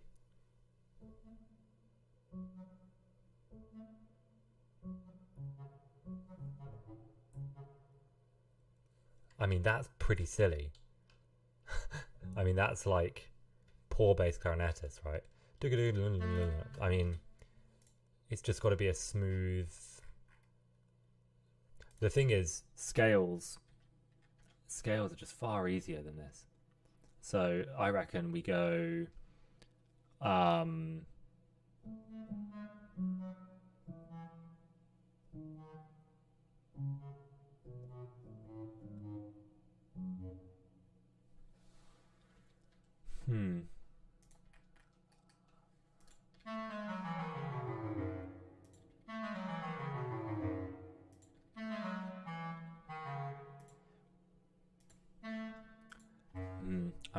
I'm not the world's biggest fan of this idea. Let's have a look at what we have here. I mean, it's just such wide gaps.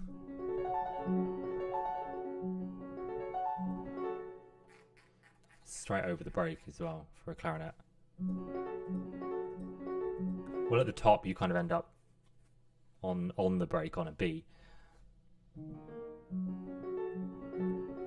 G sharp B, it's just such a naff note.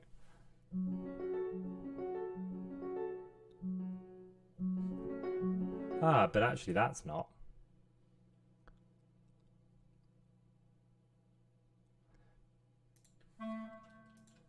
If we did something like this.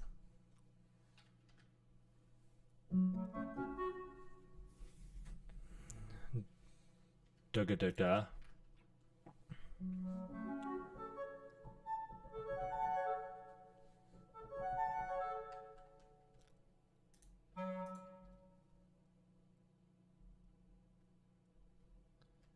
Yeah, that's just about doable.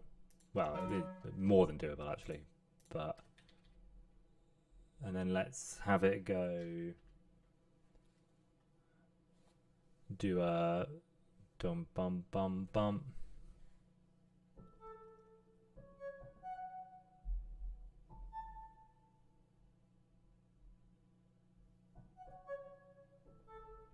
I mean, that B is kind of a little bit hollow. It's a throat tone. Written A, of course, right? But B for our purposes.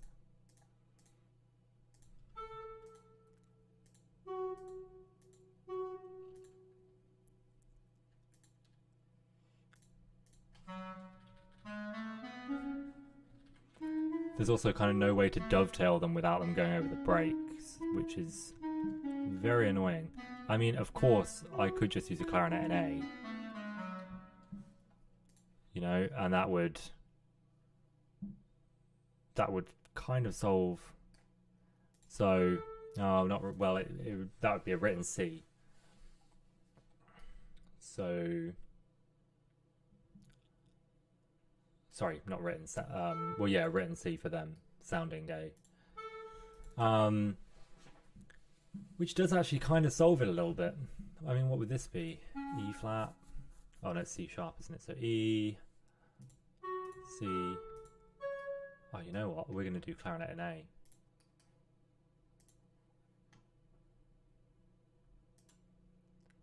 I mean, you shouldn't really do this.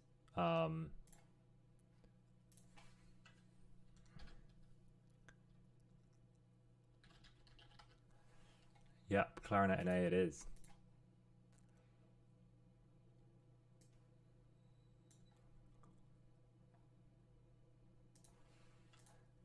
Clarinet in A, you have his part.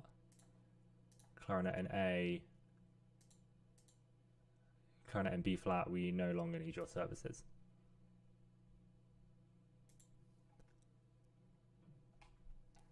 Amazing. Now, look at that. I mean, it's still a little bit over the break, right? Here. Better key signature than B flat as well. Much easier.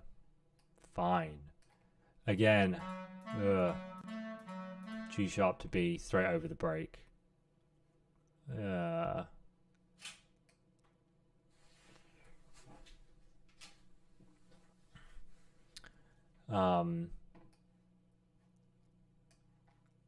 fact, it might even be better to have two clarinets in A. I mean, that doesn't solve many problems, actually. It's still over the break, isn't it? But it's the octave down. Yeah, two clarinets in A. Boom. Done.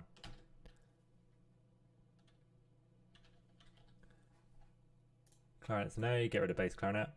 So clarinets in A, they're just as common as clarinets in B flat. And you just usually use them to help out the key signature. But this is a prime example of when you'd use one for fingering, not for key necessarily. That's all too low, but that's fine because we can just bring that here.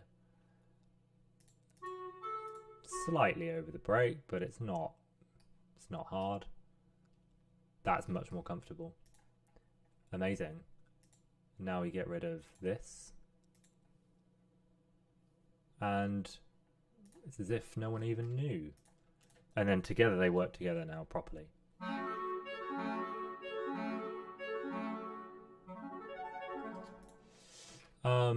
We could even kind of have this. I mean, we're going to work this out properly in a moment, but because that would have to be a C.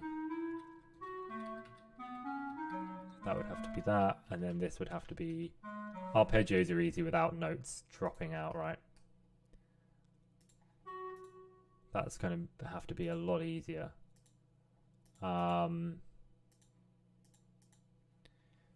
So let's.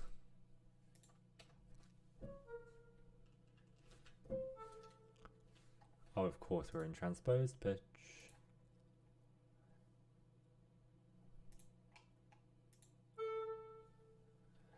I want that as semiquaver.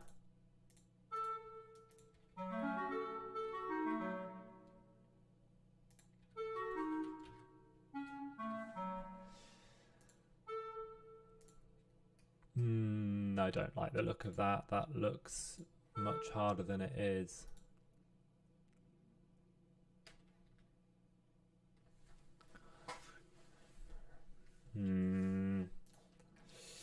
Don't like that. Don't like the way it looks. Don't like the way it feels.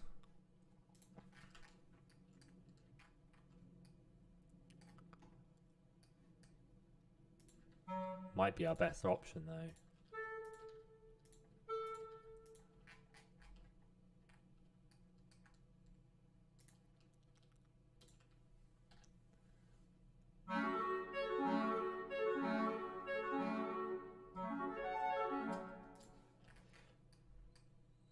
Yeah, I mean, with a bit of practice, right? I mean, imagine playing this part. It just doesn't go anywhere and it's hard to play on the beat and stuff. So, I mean, that's on the beat there. That's... Maybe we can just get this to go...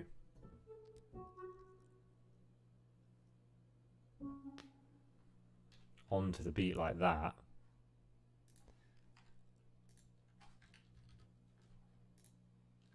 And then we get rid of this.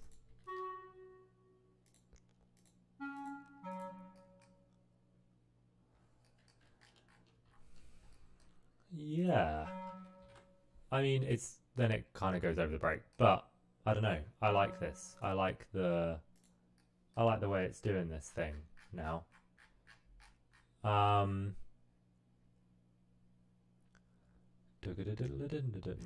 then we've got another one, of course. In fact, we don't even need to go down. We just need to kind of keep the pattern going, right?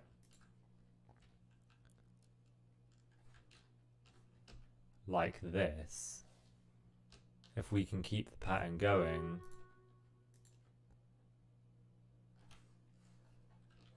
not there, here. But then, yeah, put the C on it.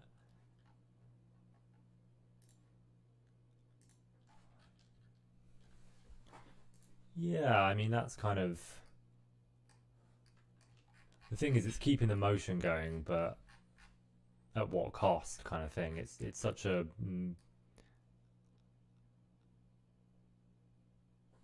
It's such a kind of pointlessly complicated line for them to dovetail. I'm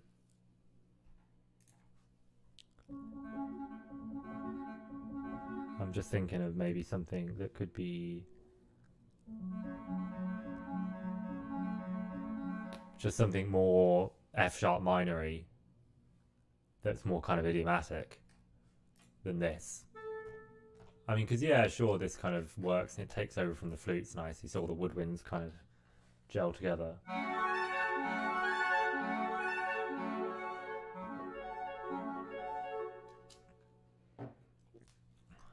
I do actually kind of like it. I think there needs to be something here that's doing... is it on this beat? Yeah.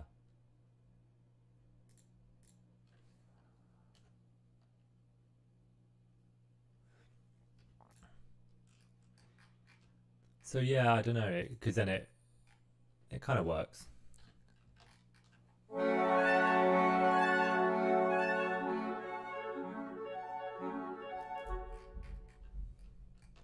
But it's still kind of clumsy.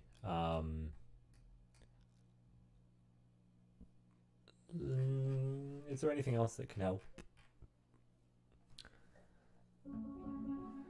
I mean, strings are the only one. I actually kind of want this down the octave, but of course the clarinet can't go down here that easily.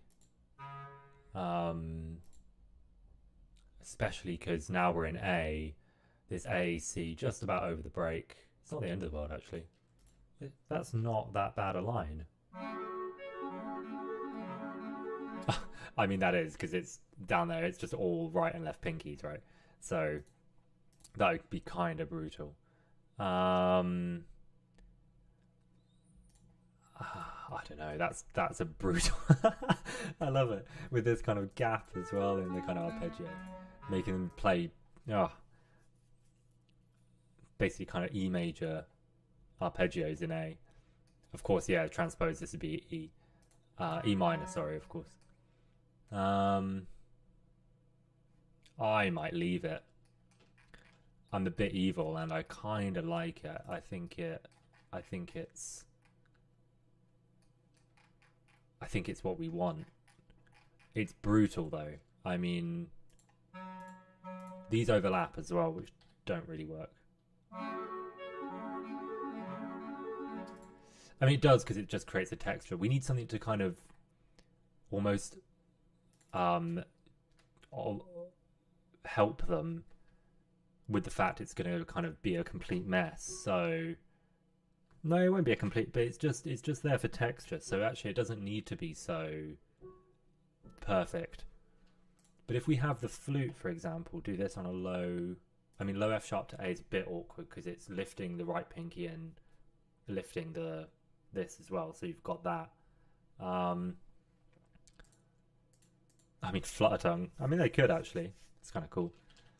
Didn't mean that though. I kind of meant that. So you just have a... I could just do a normal trill as well. But that's going to help out the clarinets a lot to kind of cover up any dodginess. It's not a very friendly trill for the... but then F sharp, G sharp isn't really an option because it's not really an F sharp minor 9.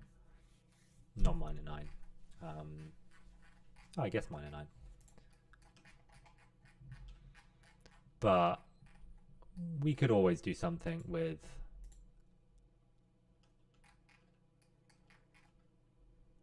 Actually, there's a nice idea with the violins. I mean, this isn't that comfortable. C sharp to F sharp's a little bit of a stretch, but like I said, it's all textural, so it doesn't matter too much. 1 to pinky is, it's not the end of the world. But doing something kind of C sharp to the F sharp above. I mean, that's obviously it's up on the E string, so it's easier. But then doing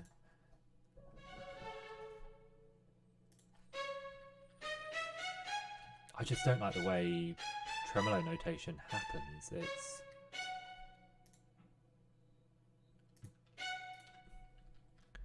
It just looks rhythmically confused to me. And have it like this. So it's kind of like descending all the way down, right? So between them you've got the...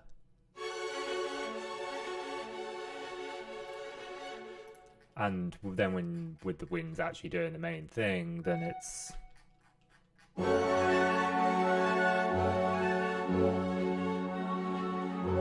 then makes room for the vocal.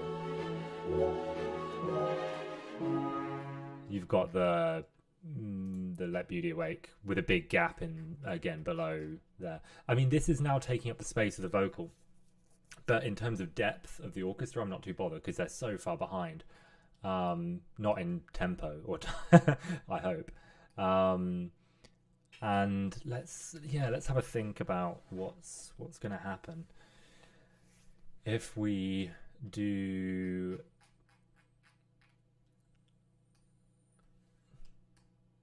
I like this idea. You get some space to move. It's more just a kind of color moving down. Could also do it with regular trems. I need to think. Oh, hi Natalia. I am a big fan of Vaughan Williams. I love this song cycle. I've wanted to do something with it for just ages. So I'm very glad that I'm getting the opportunity to do it. And the problem with setting up a line like this is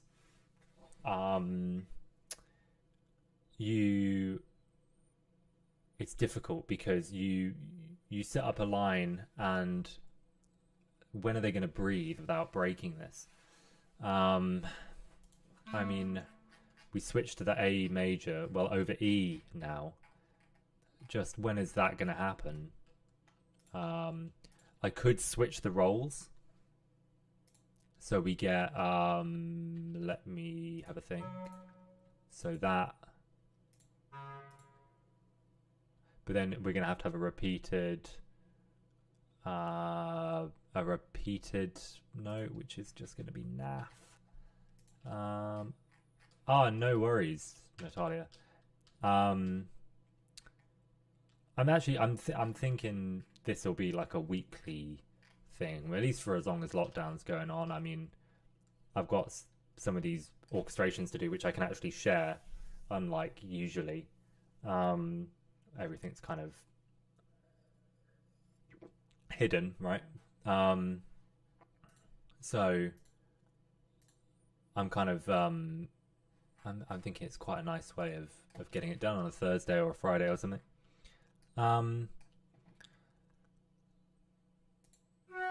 This is a bit cruel. Again, it's just there for texture, so I don't really care if they get the notes right or not. I'm going to leave it. It's fine. Sorry, flute. I mean, low octave flute it's going to be a bit clumsy anyway. It'd be better if I had an alto flute, which I don't. Because yeah, that on a low C sharp would just be better fingering wise. They wouldn't play it on a low C sharp. Sorry, they'd be playing it on a B. Yeah, a B to a D, which is no. I mean, it's not that much better, to be honest.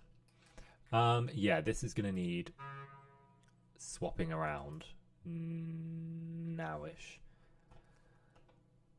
because I mean that's not good. We're gonna have to do something like that, because otherwise this is going to become a problem.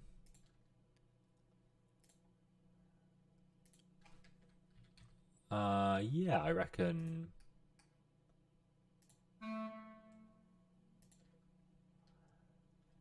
I mean, yeah, and like I said, I want to keep that.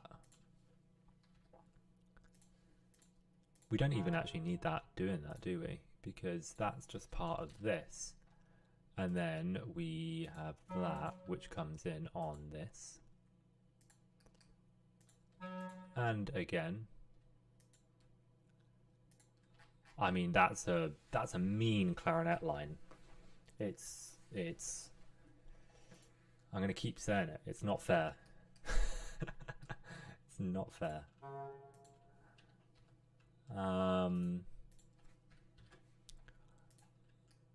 But as long as we know it's not fair, that's all that counts, right? Because we have to keep that going.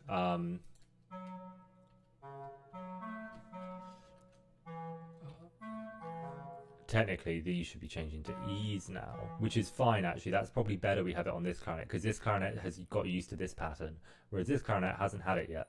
So it's used, I mean, it's still harder, because you're playing an F sharp minor arpeggio, and then you've got an E.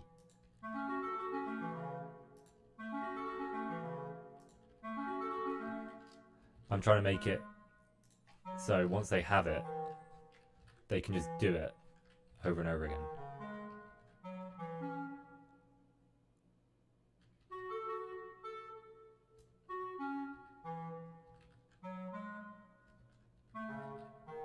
Oh, reading a beat out. That was not good. Once they've got it under their fingers, they've kind of got it, and they just have to basically play it and take a breath every now and again, is the idea. It's still pretty brutal, but the thing is, this will work really well because each of these chords, and then here again, and again we leave some space. The clarinet color works well here underneath everything, and then we leave the flutes for here. We still need something going through the clarinets just to help them.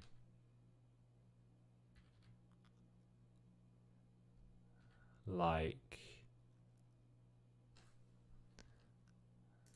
this. I mean, notice that I'm overlapping them as well. I mean, in groups of two, only because, like I said, the most important notes are this one, and then it doesn't matter so much, but that emphasizes this change of pattern as well, as we get a change of player. I don't like that they're playing a low F sharp in the A. I mean, the higher one is okay-ish. I really like that line. That's going to go on the clarinet too. Maybe in sixth though. I don't know what the chords are here. They are, oh yeah, E and then E major 7 over there. So it would have to be, oh, they would have to be in thirds really. That kind of ruins it. Unless I do it in some sort of tenths. No, octaves. Octaves it is. You just got to outline F sharp minor, C sharp minor, sorry, not F sharp minor, D sharp augmented, C sharp minor, A major. So how are we going to do that? Let's do... The thing is, we can actually slow it down now a little bit, because I maybe just do straight arpeggios up through the break, not worrying too much about it. Let's try F sharp, A.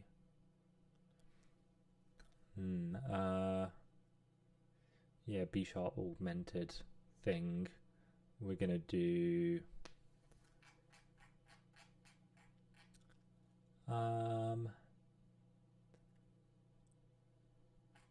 over D sharp though, if that really makes any difference to us.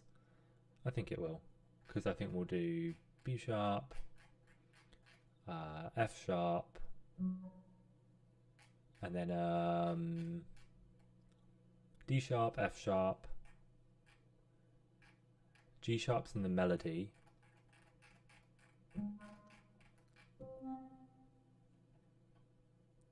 Yeah.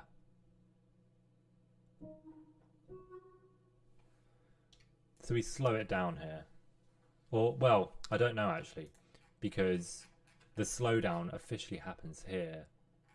So we'll do it and we'll see what it ends up like.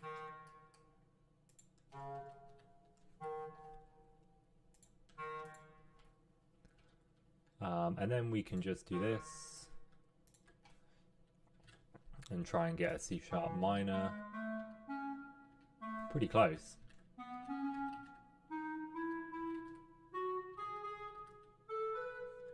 Crossing the break a little bit at the end, but it's going just about to the right point, so we're okay. And then notice that I'm not dovetailing these, because it's got this kind of, each chord is like a dugga dugga dugga dugga dugga dugga, so it doesn't need to be so glued together. A major 7. I'm not going to put the major 7 in, they're playing quite fast.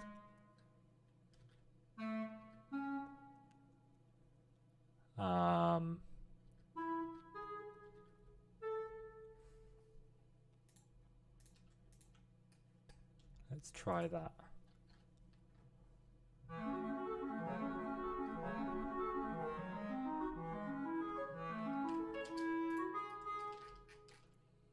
Yeah.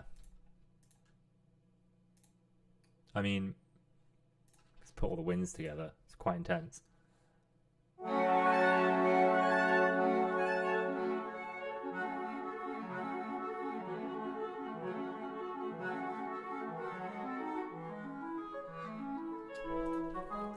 Yeah, that's pretty brutal. That's not an easy clarinet part. Luckily, this is for pros, but I would not give that to anyone other than professionals. And again, it does make a difference that it's textural and hidden.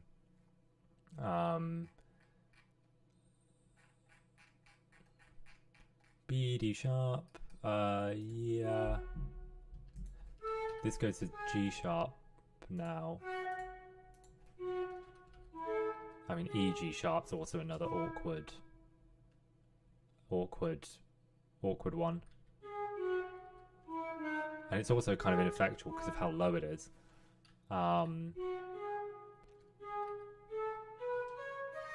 G sharp, C sharp's not too bad. It's all with one hand. I mean, the balance point's a bit off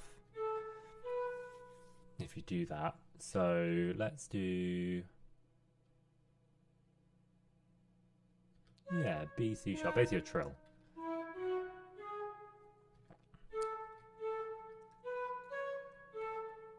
Yeah, twice.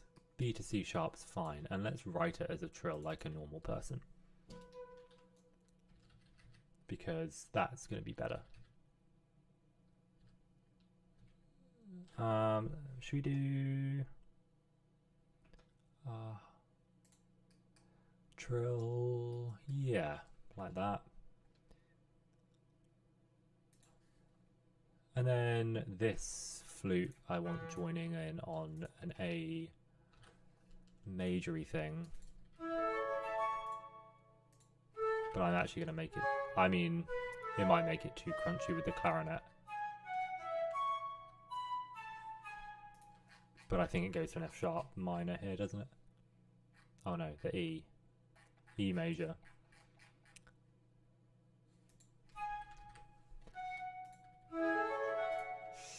meh, kind of clumsy. That's better. Goes to an E. It's too high though for how early on we are in the piece, so let's just have it do this.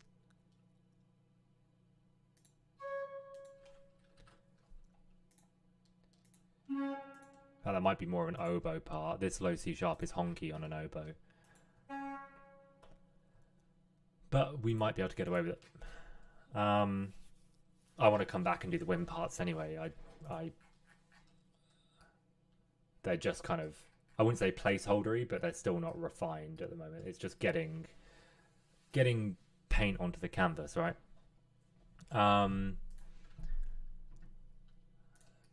Let's do another. Let's have a look at this Let Beauty Awake bit, right? I think that's working there. So let's have a listen to the strings.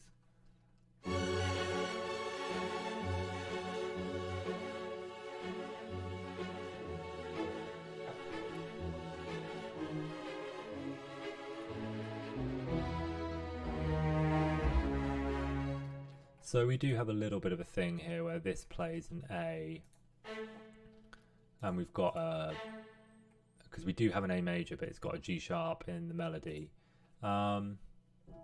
which is fine. It's just an A major 7.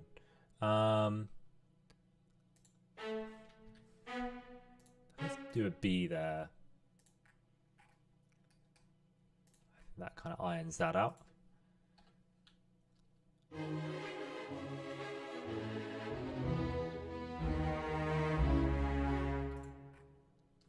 Yeah, and of course, yeah, the first. Great. I mean, so now we can look at kind of percussion, especially at the beginning.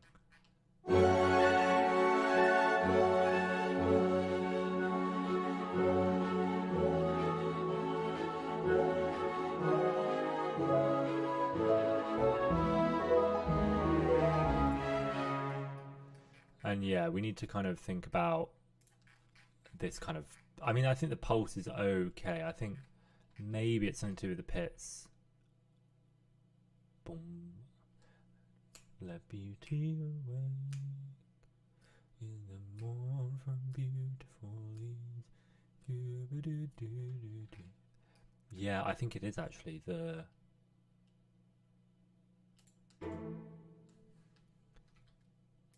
If we put an E here.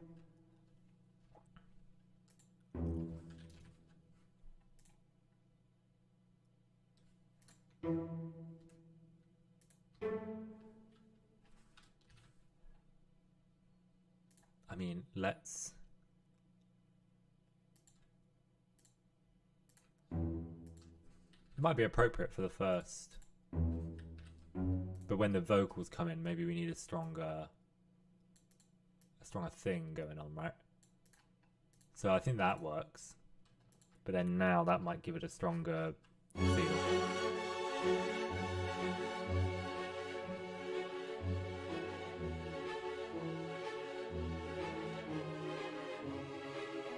Yeah, it definitely was that. It's because you're only really hearing this in the playback anyway, but maybe we can also, because we've only got one desk of basses playing, let's divide them.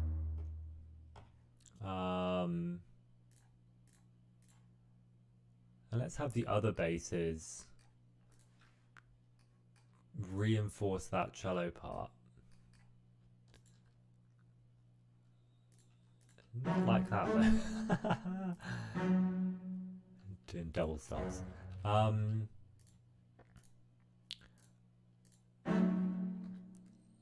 Yeah, and then bass pits is much more effective in this register than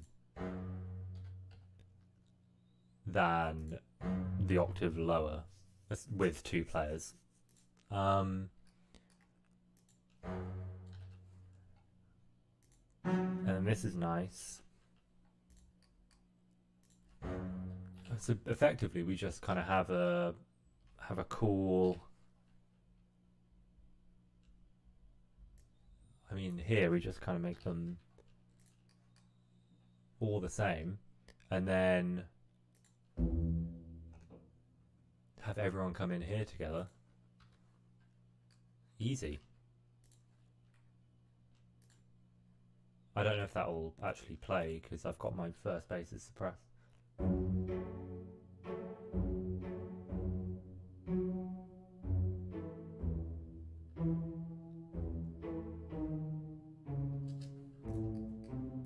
Now, and we can definitely go here with that. Octave pitch is much better. It's so hard to tune when it's not, apart from here, because like I said, it just won't be resonant enough if we don't have that to bounce off.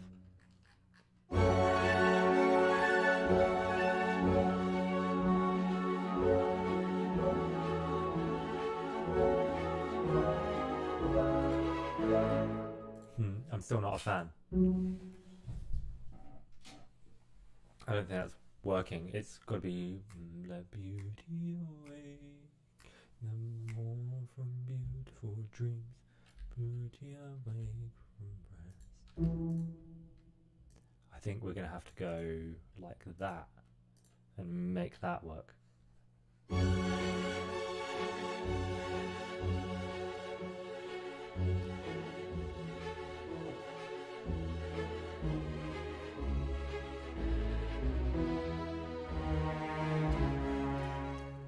Dum bum bum. Actually, that's doing something like that is quite useful. Let's try doing a bum.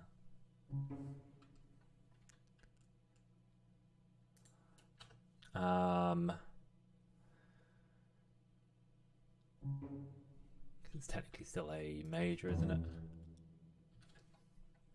I think that's maybe what's helpful.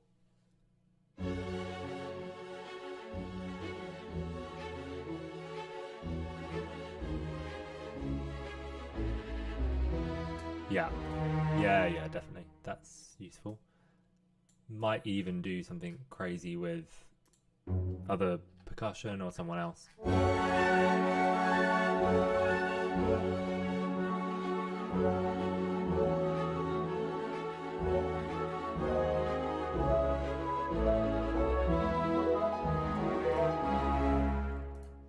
Maybe it's the harp that could help. Dum bum bum.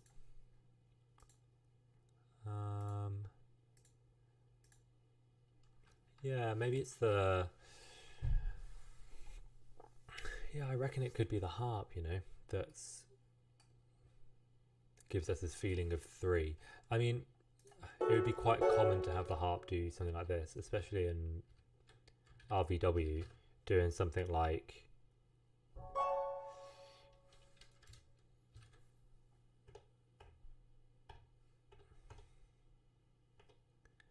and have some sort of almost waltzy thing going on to it.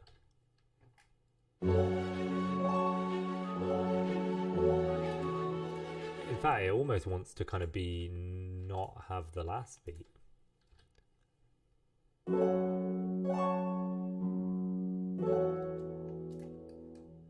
Yeah, I think I like that.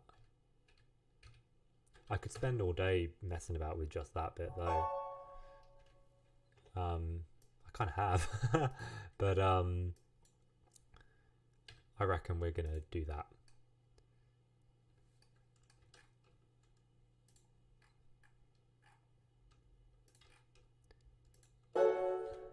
Yeah, let's do that here too.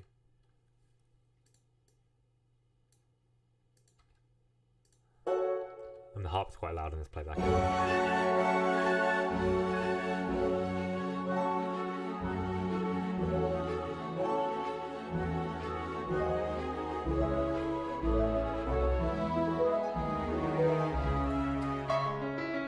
Yeah, it needs to be more like bum, because the part of the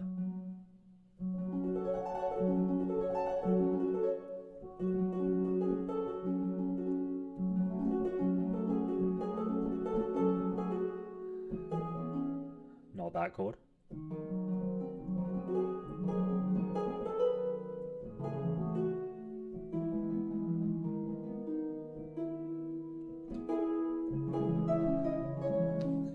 kind of needs to do.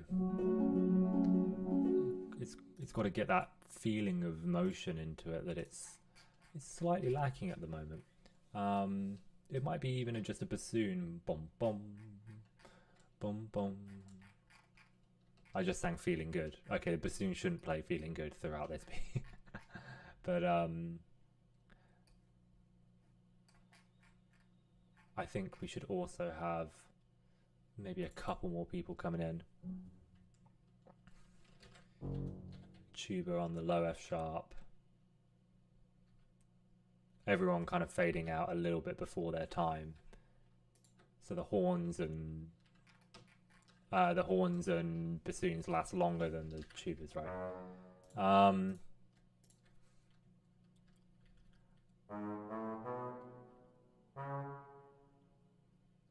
So fifths are pretty strong. It's quite aggressive, but I guess we can do that. I like having the 3 trombones so we can get the 10th in there. But I don't really want to do that.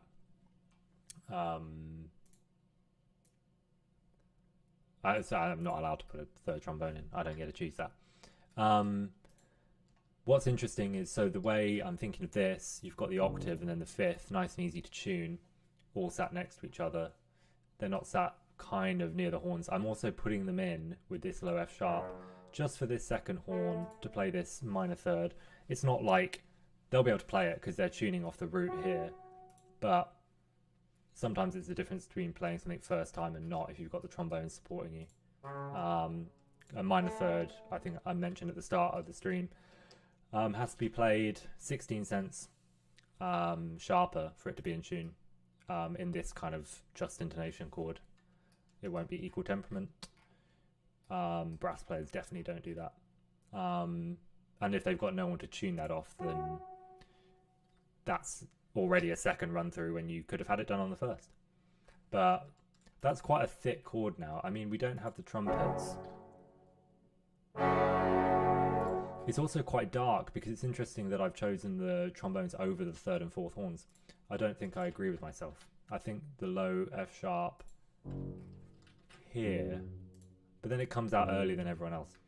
I don't think I like that.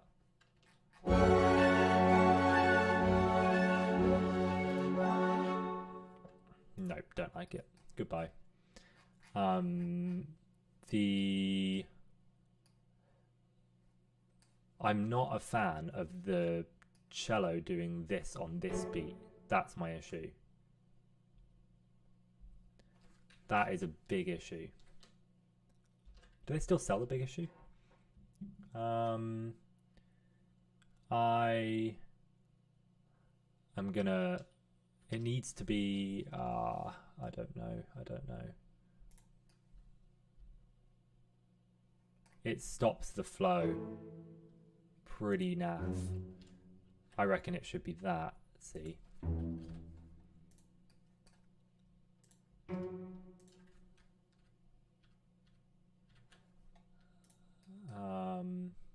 Changing from the first bar, maybe. In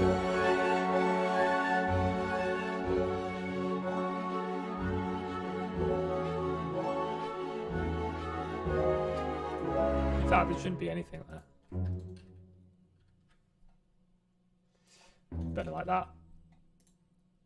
And it's better in octaves with el bajo.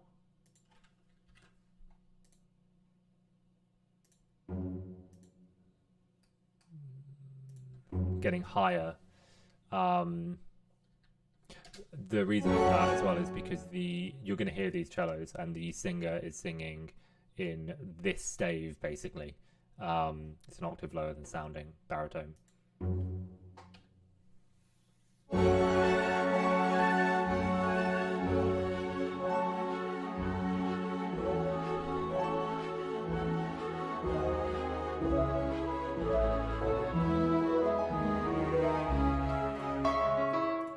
What's interesting is this melody starts, it's almost like a 6/8 bar, It does da da da da da da da da dum bum bum bum bum bum bum bum bum bum. So this is really the cadence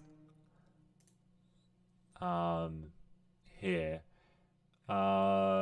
leading from the D sharp to the C sharp, which is cool. I mean, so we could have them do that. You shouldn't really have a wind instrument play the solo voice too, because it kind of just it gets out of tune and out of time and lots of other naff things that you just don't want to happen. Whereas this strings, I mean, why not? In Vaughan Williams's orchestration, he does do this. Let's just filter out so we just have the notes. And then let's harmonize it in 6. Making sure it works with the chords. It actually works pretty well, like immediately. Dum bum bum. Yeah, perfect. Just check the last chord's not A major or something. No, it's not. Well, it kind of resolves onto A here, doesn't it? But you know what? We can sort that out. Let's work out the bowing. We want this to be on a down.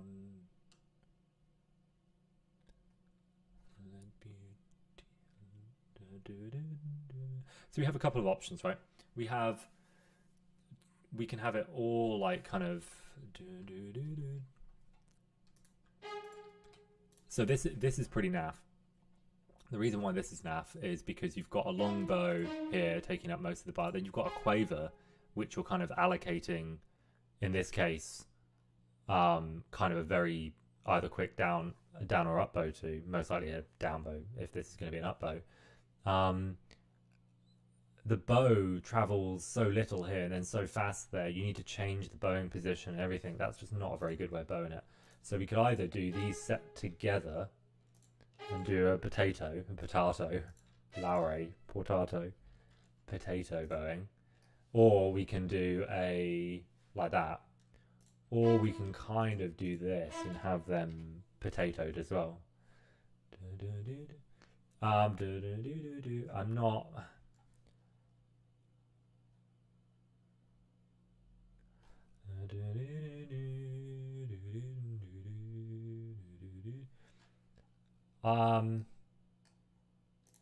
I kind of like that because don't forget the singer is the main focus. They need to still be connected together.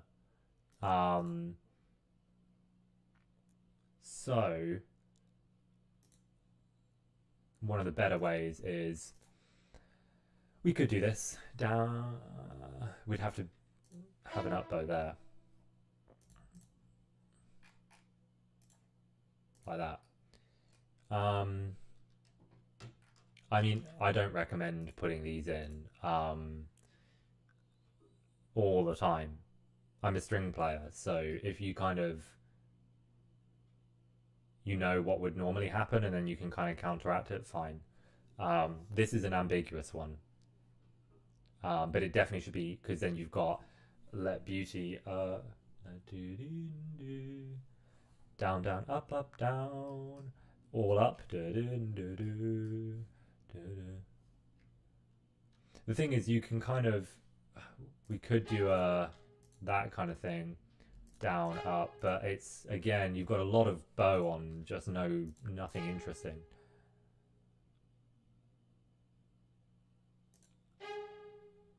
So I mean that it's a little bit clumsy to have because it's like 3 of the same pitch in a row. So we could cheat and not have the vocal melody, or we could hold the note. Actually, we could do that here. That's better. That's a better solution.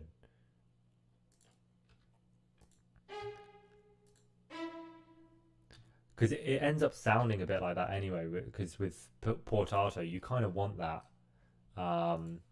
And in fact, that means we can do the same bowing as here because it takes up the same amount of time. And that means that we want a down bow there.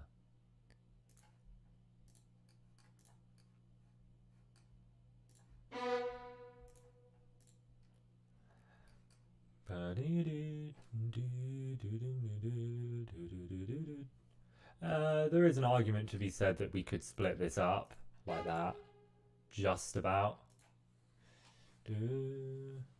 But I've changed, or tag it on to this. So we have a I prefer that actually. Have nice symmetrical bars, nearly the same as this. Like I said, I've changed the notes here, so if we were to keep it all together, maybe we wouldn't do that. Maybe we'd go that. Or another option is that. But there'll be a breath here, so we want that gap to match the vocalist. So that is the best option.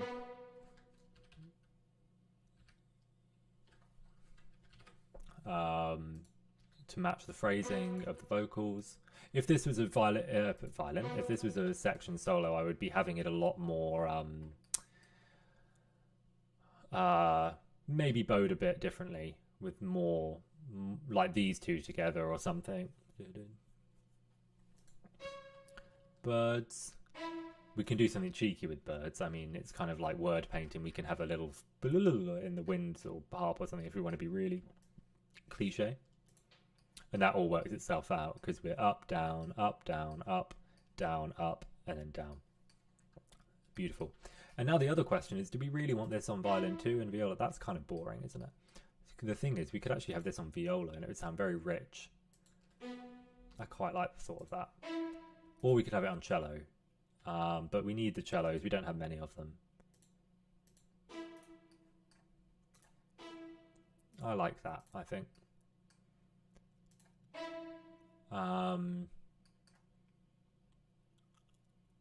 Yeah, let's just have an E.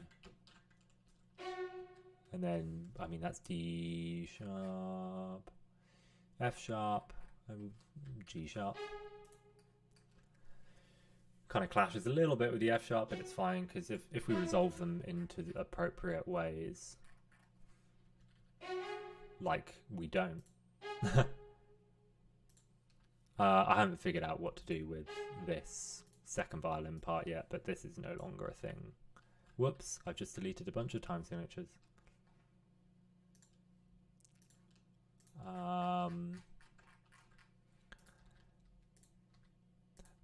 It depends how Vaughan Williamsy we want to be, right? Because Vaughan Williams, of course, has this kind of big, thick, lush string sound. It's a good job I said lush string sound there. But yeah, we could do that.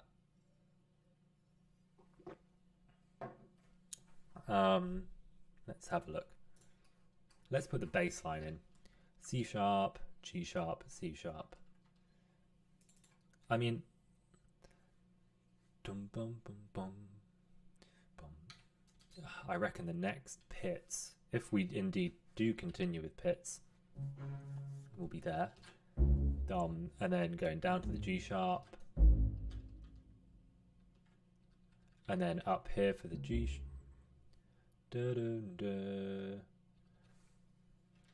I mean, I'm not convinced by that, but that's okay.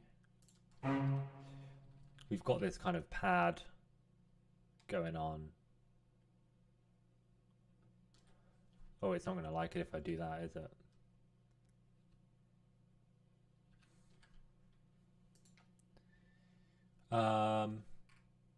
Again, I'm going to separate it just because the singer breathes and we're not going down to the low G sharp.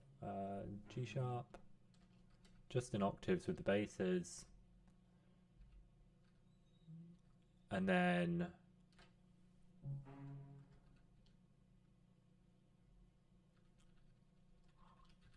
keep it going.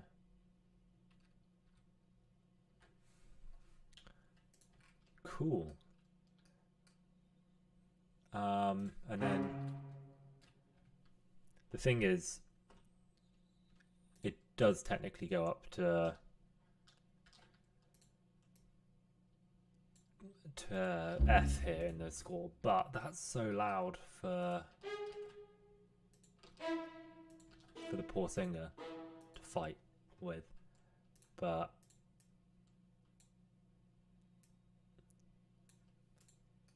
I mean, let's think about what the second violin. I mean, we've got this kind of,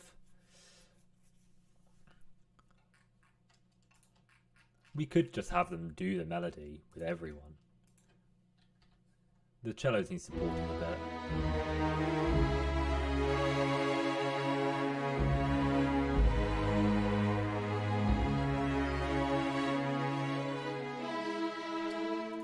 In fact, I'm even thinking of shortening this. Beauty sing in the hour when the birds awake in the break. Yeah, it's kind of, they'll finish that sooner rather than later. Awake.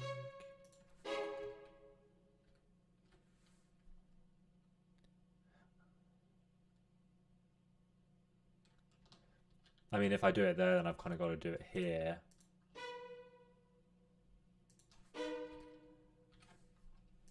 Actually, better, even better. Boom. Breath marks. I could, if this was a studio one, I'd even write with singer. But I mean, this is a little bit pedantic because they'll do this anyway, but it just kind of reminds them that they're with the singer without having to notate it so specifically. I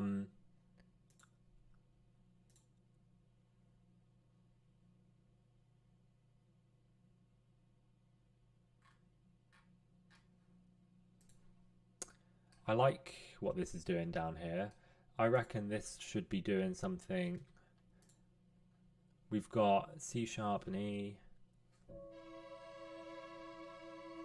Now the question is, should the violin twos be working underneath that with the cellos?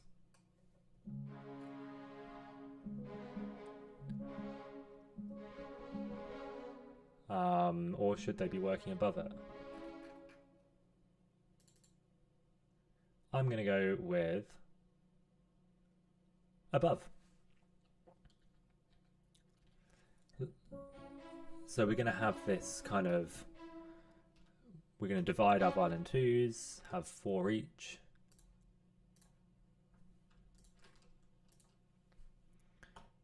And we're going to do this kind of thing.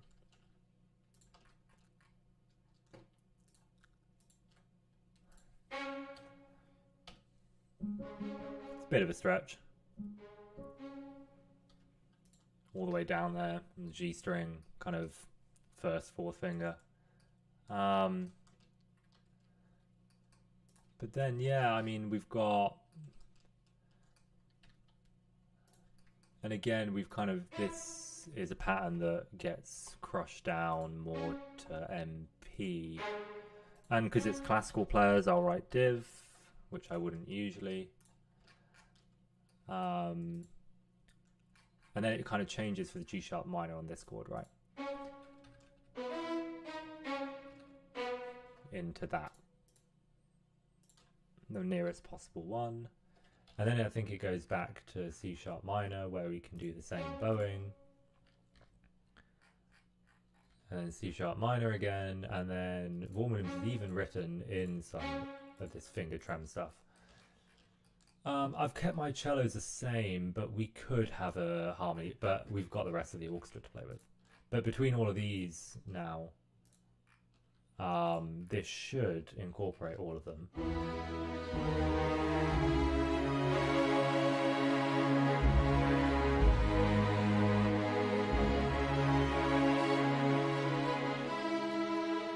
So this is quite a thick sound at the moment, but I mean, it will be quite thin and glassy, which is quite cool. Oh, and hi Dom. Catch up on catch up. I know, it's like, I don't know, like a weird BBC iPlayer thing, but with orchestration. I would watch that, unfortunately. There's a market there. This is a high piano part as well. I mean, we've got the flutes can be doing stuff above. I mean, this is with I don't like having the winds with it because it restricts the singers, but we've already kind of restricted the singer anyway by having the melody with it.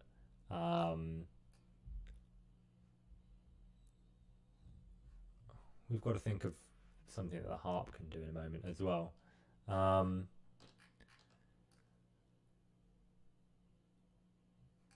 Let's have a look at what this figure's doing.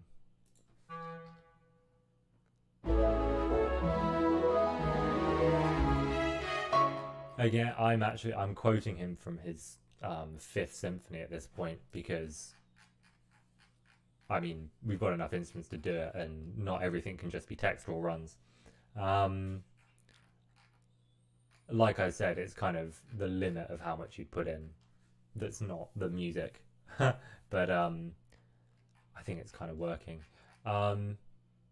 This is absolutely fine for our some sort of woodwind thing. Let's have a look how we're going to do this. Could have it go up on bassoon. I don't really like the fact it's duplets. I don't think that's my I don't know, I don't think that's the best way of doing that. I don't particularly like this jump from E down to G. These are clarinets in A, of course.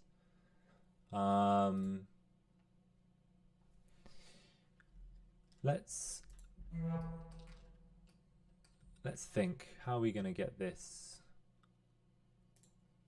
You know what, we're not even going to have those pitches. It's just messing up with so much stuff. What we really need is just an E major scale both times. I reckon. But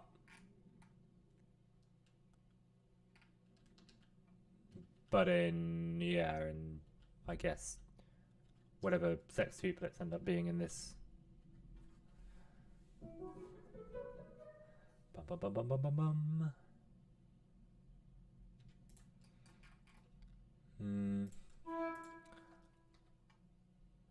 Don't really like the idea of that. What about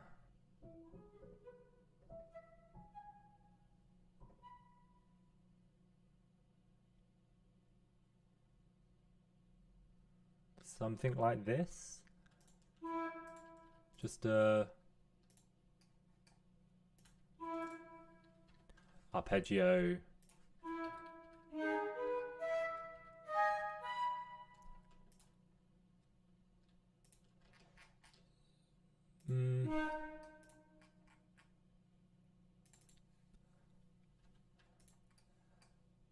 Clarinets in unison as well isn't the world's greatest. In fact, I don't like this jump down here, so we're going to get rid of it here. We can have that both in bassoons, and it needs to kind of do something like this.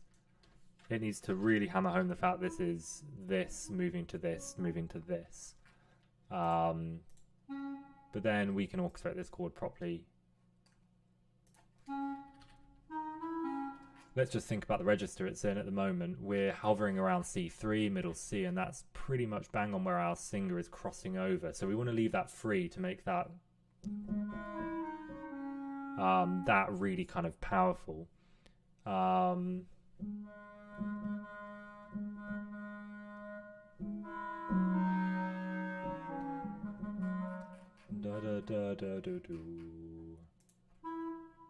It's going to work. So we can have that on the C sharp. Actually, I don't even like that being there at all.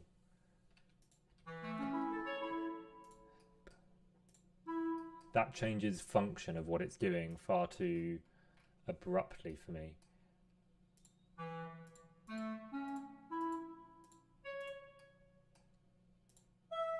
There you go. Problem solved. Now we're not in that octave.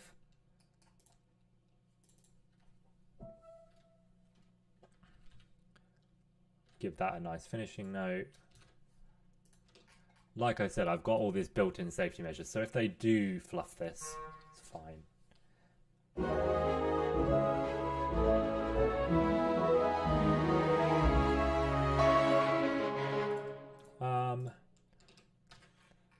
I like this. Let's... Why not have a horn thing? So yeah, another note on kind of horn writing. Most, well, no, I don't say most. I have no idea how many. Some people would think, right, horns 1 and 3 go together. So I would put this on horns 1 and 3, right? And you'd think, oh, well, because then, and also, I don't know, horns 1 and 2 have had a bit to do anyway. But that's not really the way they work. They work as pairs. Sorry, my camera keeps doing that. They work as pairs, and the point of them is that obviously when you look at the music of obviously Mozart, but Brahms, even all the way up to Ravel, like Pavan with horn in G, right? Horns, Wagner especially, always has a horns in E and F. They work together to tackle passages. So they would work together to tackle this as a pair, even if that meant sometimes the pitch of this went lower, which it's about to, because I want the horns to do this. But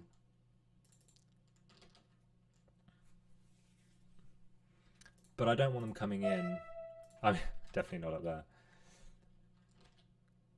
I mean, we'll have to see what it's doing, but because they're doing a melodic figure and they're not just slotting into an interlocked chord, it's usually better to keep them as a pair.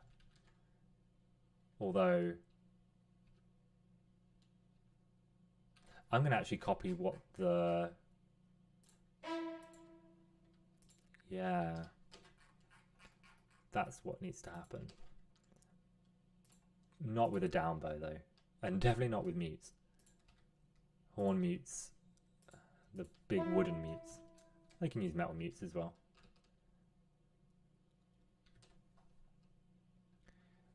And even better, I'm going to have them come in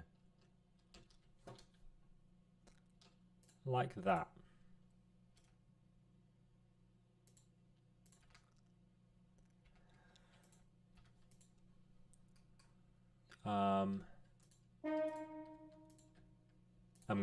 We're gonna end up with a chord on this beat that is just a C sharp minor at the moment, and then we'll see where we end up. So we've got just a bunch of C sharps at the moment. We want the horn and clarinet supported at the top of the chord. That's the octave lower, fine.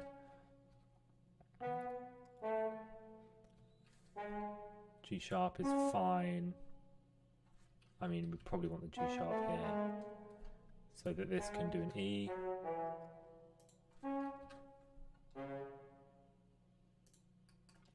Actually, it's fine to have that. Let's put that on C sharp.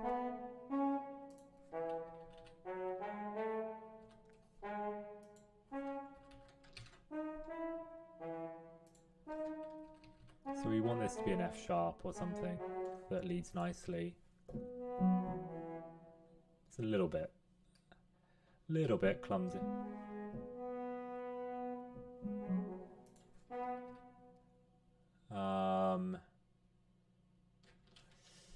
I mean, we can live with that.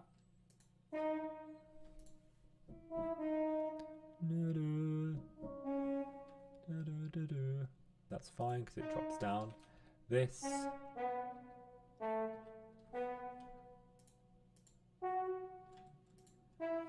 I mean, actually, this whole bit could be a harmony of a sixth.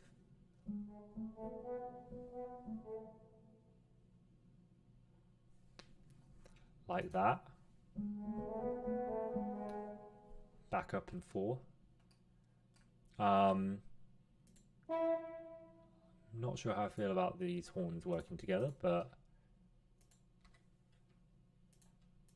we'll have a look. We'll see how it goes.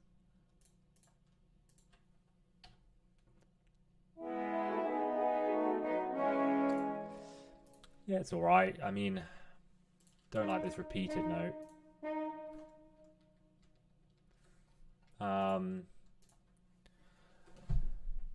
Now this is interesting because horn 3 is above horn 2, but they're working as pairs on the same ideas, if that makes sense. In fact, we should make them work more as pairs.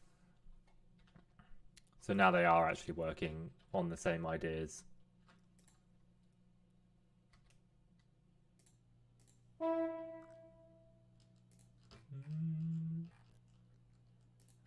So pair.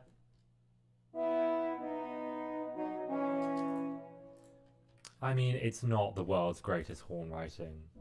Fourth, third, that kind of sixth. But we might be able to get away with it. It's quite Vaughan Williamsy as well. I mean, he doesn't always write amazingly for horns in the sense of keeping them traditional to their roles.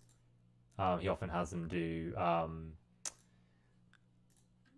yeah, just kind of cool, just filling out the harmony, really.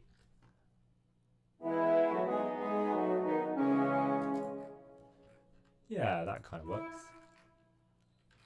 I would like this to be a bit more...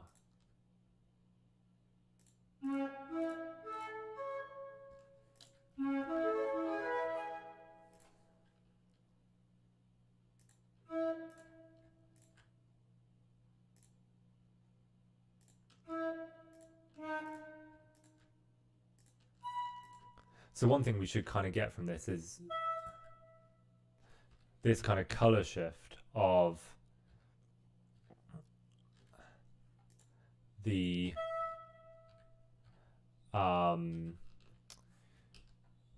oboe being taken over by the flutes. I mean, maybe the piccolo.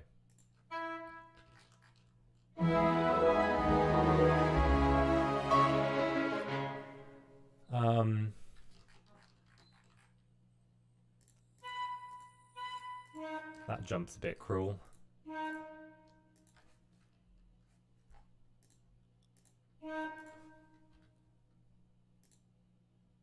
The thing is, I do want to give them something to do here because they will rush.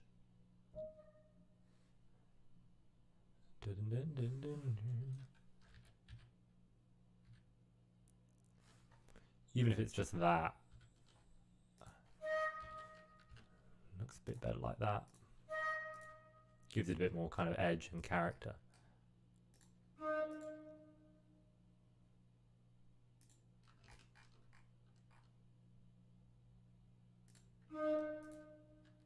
And great, the clarinet NA can join in here. That's quite Vaughan Williamsy as well, to just have your double woodwinds doing something relatively simple.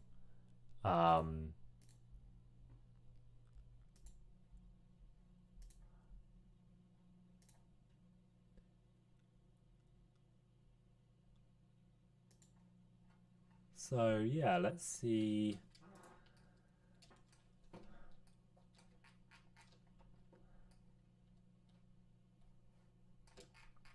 Now the thing is here, with the piano, we've got the, if I play it with a piano sound,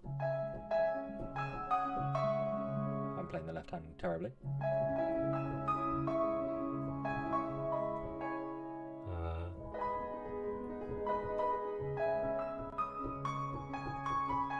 And then we've got this kind of nice, and then this really nice bit in the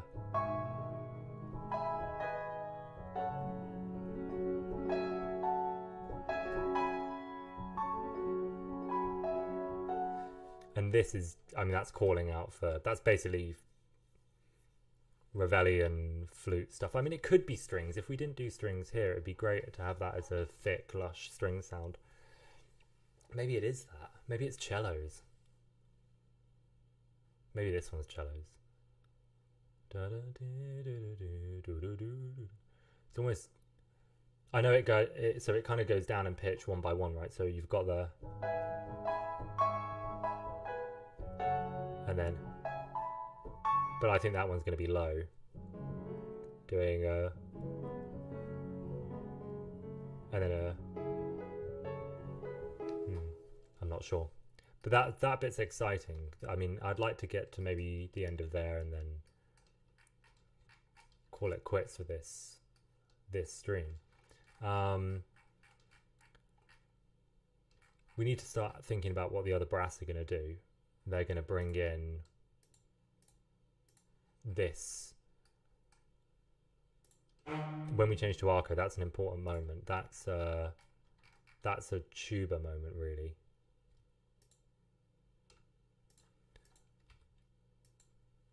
And it could even be, whoops. Yeah, it could even be that kind of thing. And then, not slurred though. In fact, not even that, really.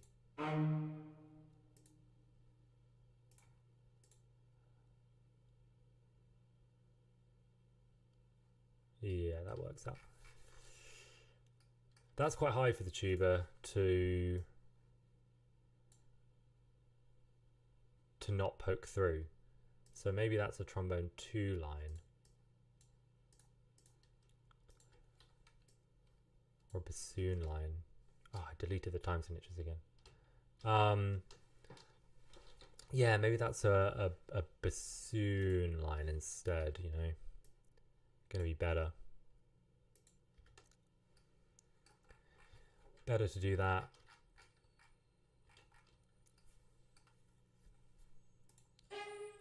I don't know whether to have the flutes. No, the flutes aren't going to do it, at least. Maybe the oboes.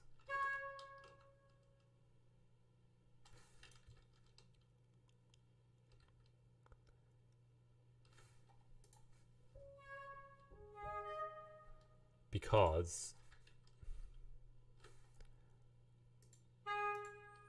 obviously make sure you change your bowings if you've copied it from a string part. Oboes have a lot of breath in them. They can easily do that. I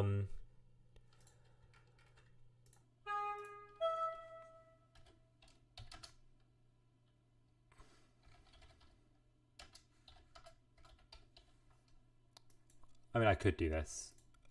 I would do this more in the studio than I would for a classical thing, actually, because classical musicians obviously have rehearsal and they're very used to doing that. It's almost babysitting. Not that studio players aren't classical musicians, by the way. I don't want the flute here because I want the flutes to do this. That's my reasoning.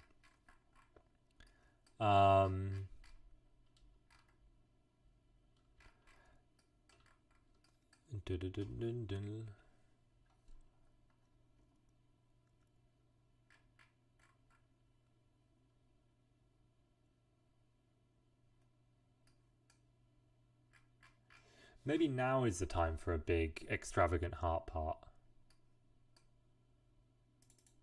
that we kind of wanted before but didn't get. I mean, the problem is anything with 4 fingers ends up being blocked, so we have to do it in duplets, which is a bit naff. But let's try this.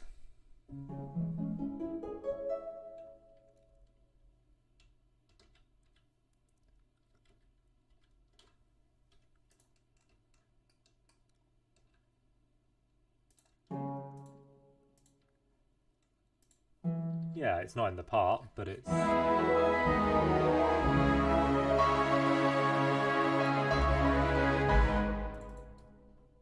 Yeah, maybe we do triplets now regularly, but we have it going...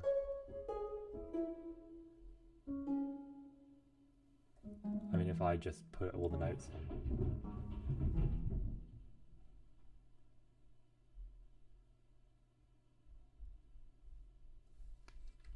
I mean, it would have to be something like that, and then you would do...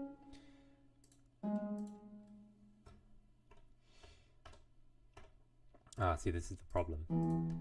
See, this, again, this looks like it's doable, but this is actually a 5-note figure, because 1, 2, 3, 4, 5, so we would need 5 fingers. This was taken by the right hand. So, it would have to be that. And then the right hand's range limit, the right hand can't get lower than this G. So we can't put that in the right hand, so... Unless we just bounce back up from there, actually. See.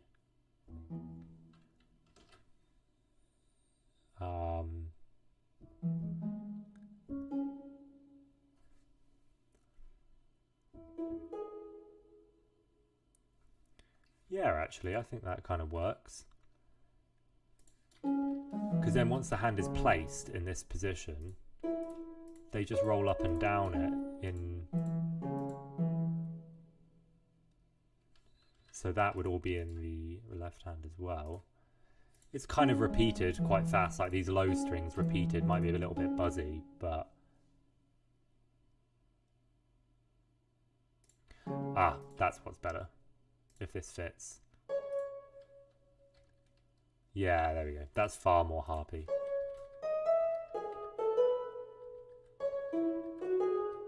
Than to roll it backwards and forwards. Yeah, much better. I mean, this is still a little bit, but the thing is the repeated notes are on higher strings, so there's less buzz. Digga digga digga digga digga digga digga. Because now it's kind of this cascading falling rather than... And I'm trying to alternate the top notes so they're not repeated. I mean, you're not up there for very long, so it wouldn't be the end of the world if you were.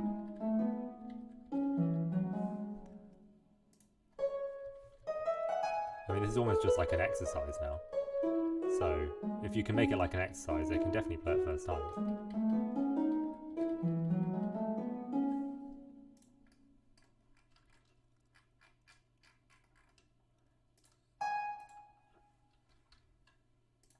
I wonder if I can make that an F sharp and be really cheeky.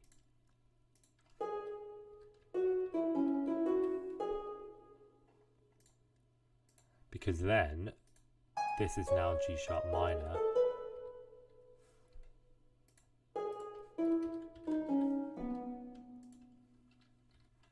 Like that.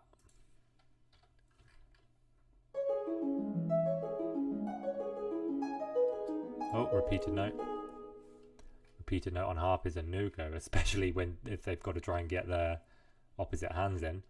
I think that's just me making a mistake, isn't it? Yeah, because that should be the same. I would make this an F, but again, like that. So it's the same shape going down. Because notice that same shape. But the thing is, that being only a string apart, their thumb and their fourth finger are going to touch. Yeah, so their left hand thumb and their right hand fourth finger are going to touch, and it becomes incredibly difficult to play like that. So a third is kind of best left between hands of each string.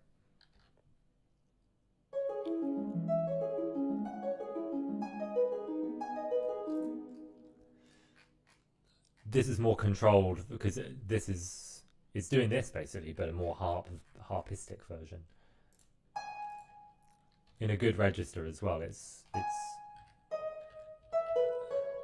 will cut through but not be too shrill, which is what we want. There's an argument for going into treble clef in this bar. It makes the part look a bit weird though, or actually, just to be honest, nudging it back onto the stave above, but splitting the beams. so you can visually see it better. Yeah, actually that's what we'll do. Again, with the harp, the left hand, same as piano really, but very strict, more strict with the harp, right hand, left hand, right? So better to keep it separate. So how would we do this? We'd beam them together and then we'd flip the beam. As long as that's not rhythmically worse than splitting it over the two staves, this is visually better because you can just clearly see that the pattern descends. You don't need to look at two different staves, don't need to read two different clefs. Not that they can't. Right.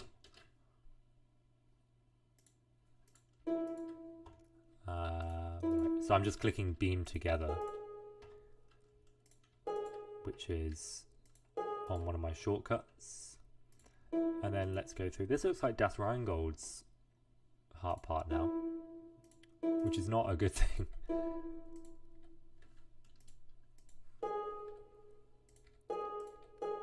So there we go. That's good harp writing now. It does go a little bit low on that E, but it's not the worst thing in the world to read.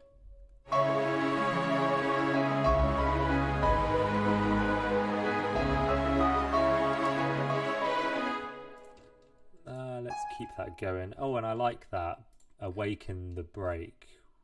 I like how the thought of having the cello join in on that. We might have to have the basses take over from the bass line.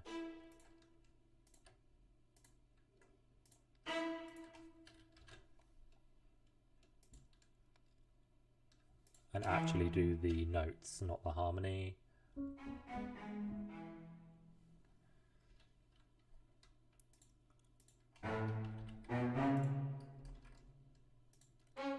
And again here, just a nice simple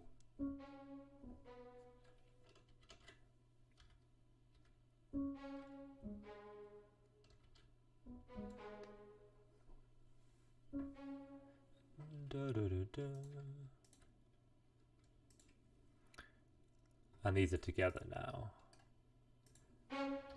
just to wind it down.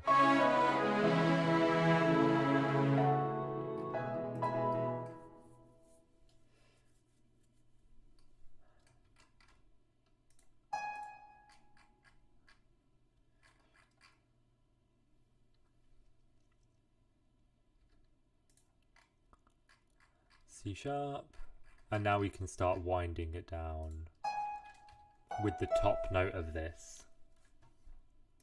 So the top note of this can be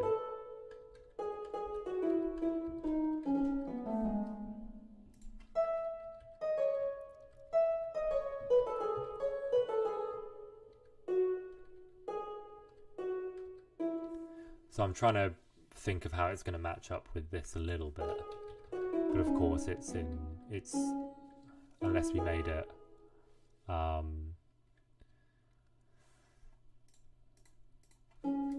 fundamentally different part.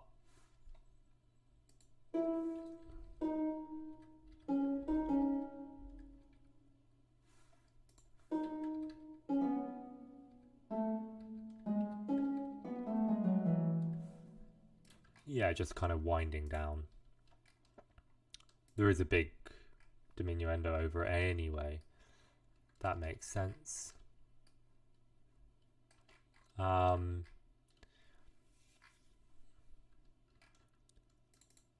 going to put another Pizz on the bass, the octave up, in preparation for whatever we do here with it. It makes a lot of sense. Connect the phrases together. So this one, and the stars are bright in the west, is on his, and then this is the orchestral response. So this could be, I don't know, with strings or something, as it has been so far, and then this could be with the flutes, and then the bassoons is kind of my thinking at the moment. Actually, that I want the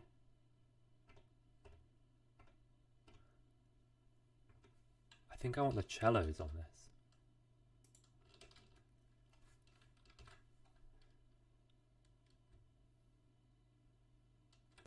Yeah, I think that's...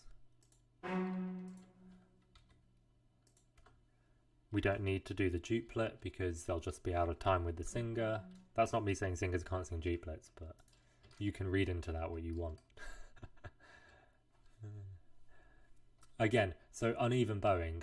So we've got up, down, up, down, up, down, up, meh. They need to do an up here for this to work. Up, down, up, down, up. Oh, sorry. You shouldn't really do a down halfway through. Do.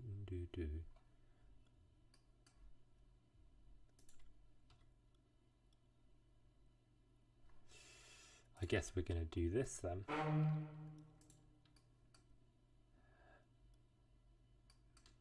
Up, wait, down, up, down, up.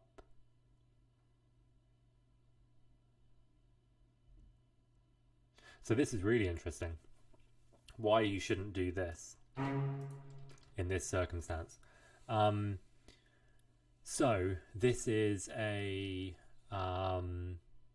cello part, obviously, and going from C sharp to G sharp is going...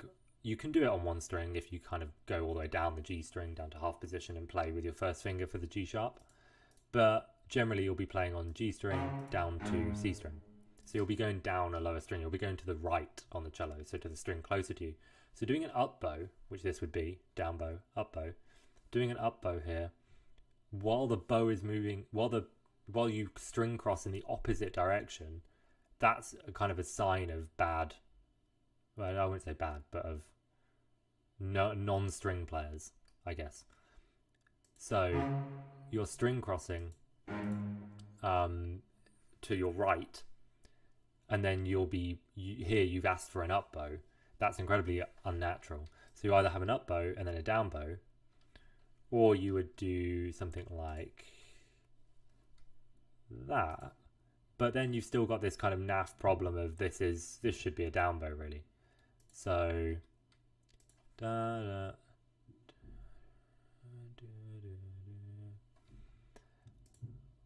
one way to kind of make it work would it just be to have it all separate. Of course, as a down bow that would work. If that was this. If that was this, that's fine. Because you're going in the same direction that the string cross is happening, which is towards you. And obviously the opposite's the same for viola and violin. So bowings, when the string crossing involved, is often opposite on viola and violin. Whereas on bass and cello, it's this way. So that does work. Down, up, down, up. I mean, you'd actually get rid of that. So it's down.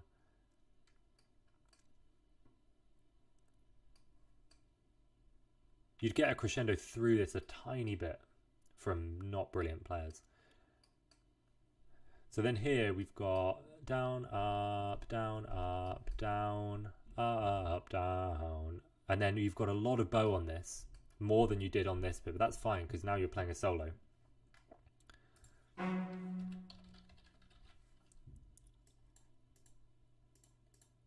So it's absolutely fine that there's more bow on it now.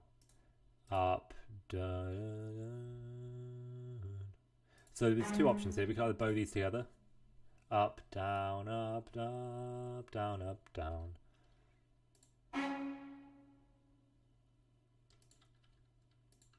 Again, look, it's going in the same direction as a string cross. Up bow, same direction as string cross. So string cross, down, down, down, up. Or do, do, do, do, do, do. I think in the West should all be down.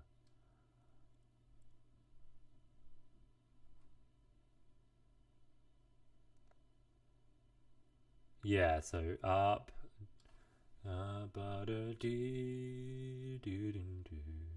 rather than kind of like an up here and then an end. So that works. I have to figure out what the bass is doing there. And what the harp is doing. More importantly is what are the horns doing?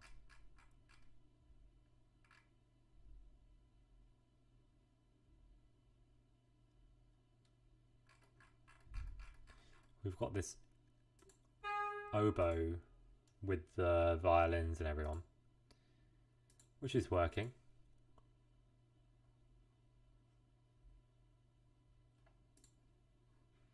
Then how else do we...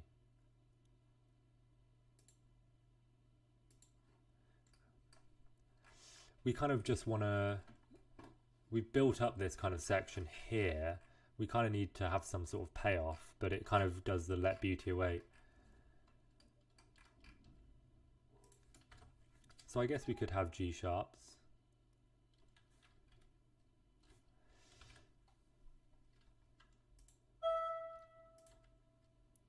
It's kind of doing this, isn't it?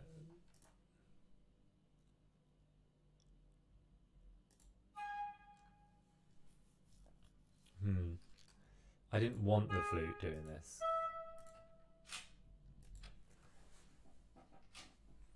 If we could kind of help it.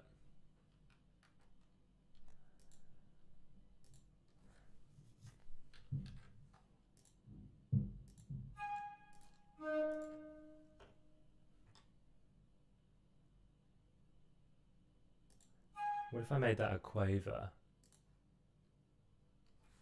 Tied.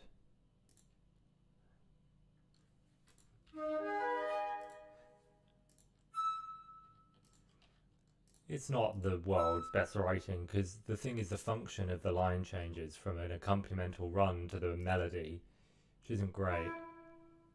I could always swap what's going on all the way as far back as here, really, and come up with something better, but...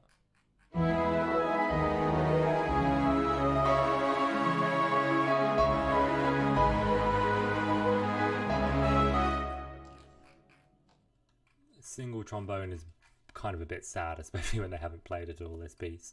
But that's okay, we can sort that out. Let's do... I'm gonna get rid of the piano's playback.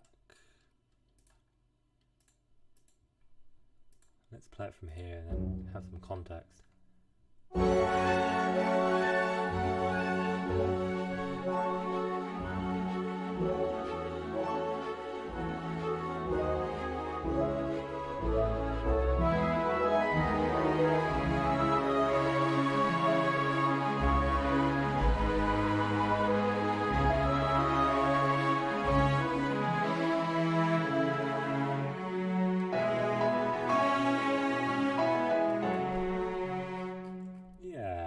I mean, I want this huge,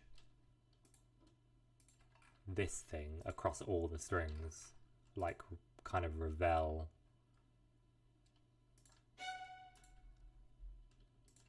I mean, let's... Did that work? Nope, it just gave me the top line. So best way of doing this then, if it doesn't work, is to copy it 3 times and then just filter out the unimportant notes. So here we need to get rid of the top note and the top note again. I think this is playing, yeah, this is playing the melody but an octave lower, great. So it's a kind of Debussy-esque. I'm pretty sure there's like a delete note other than the button, so like you could select the second voice and that would be it. That'd be cool. And then this is obviously the bottom note. Another thing I could have done is kept it Div A3. It's not very Vaughan Williams though. It's more what I would do. So I would leave this here, Div A3, and do that. And then you get this very integrated kind of mushy sound, kind of more of the French Impressionist kind of school, which Vaughan Williams was influenced by. But this is more Vaughan Williams. I mean, I've done a lot of things that aren't Vaughan Williams here, so it's not like I'm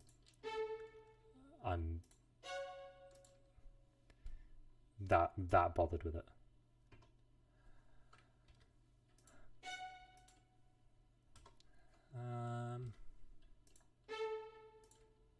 Oh, I see. I've been breaking the duplet every time. My bad.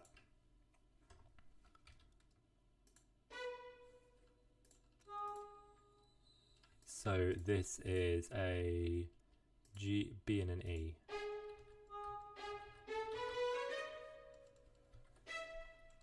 This one is a G and a B. Wait, that's not right, is it? Oh, it is, it's just the octave up.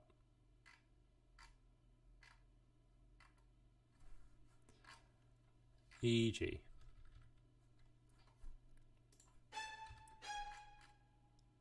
That's just the melody, isn't it? F sharp, yeah, great. B, B, E.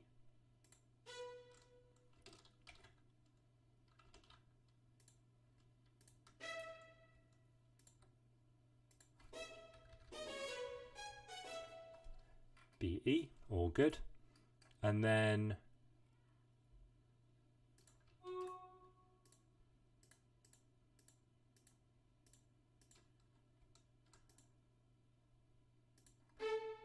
it's just basically what the cello is doing. But there. And it is espress, isn't it? But we'll get rid of that for now.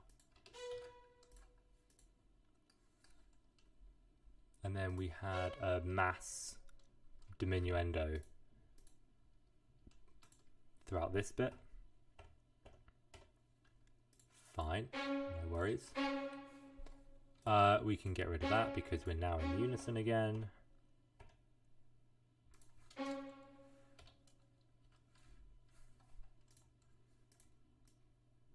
Pop that there.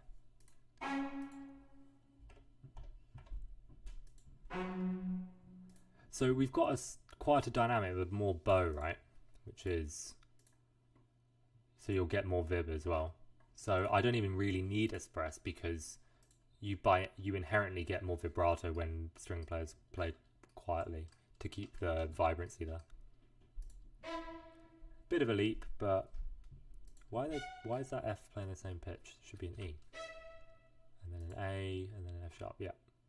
So if we just have a look at the strings.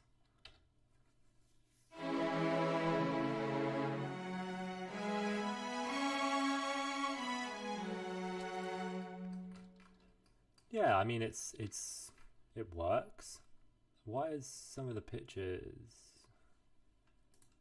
Ah. You can see it's down and suddenly very thin. I think that's supposed to be it.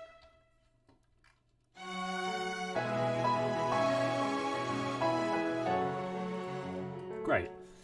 And then now we do kind of need some sort of low G sharp, F sharp thing. I mean, what's this?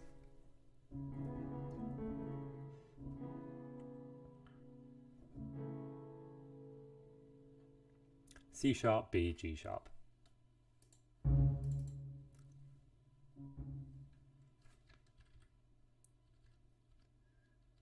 C sharp, B. And we're hovering around this pitch. We might go the octave low. I mean, the octave low always sounds better, right, on bass, but...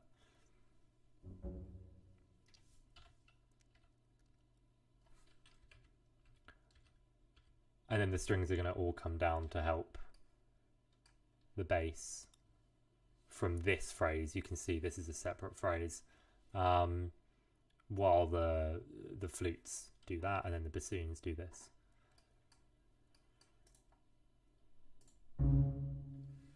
This is a good place to go arco.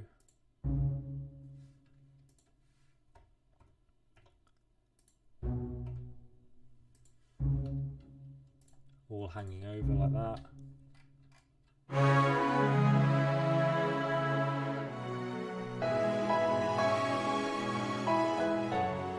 Actually, that's a lovely pitch for the bass. It's always hard to know where to bring the bass down. In fact, we're going to bring it down here when the bassoons come down. Maybe when the flutes come down. Maybe.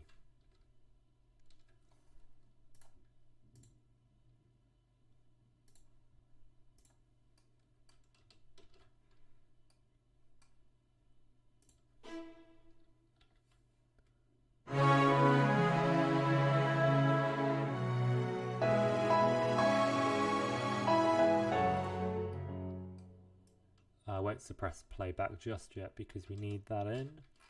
Let's put this in the flutes. The oboes are another good option. Flutes and clarinets are much more Vaughan Williamsy though, which is why I immediately thought of flute.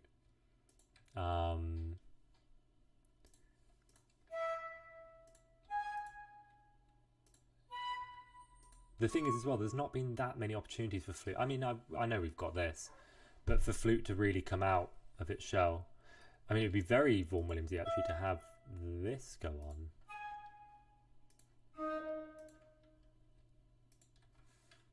To do that.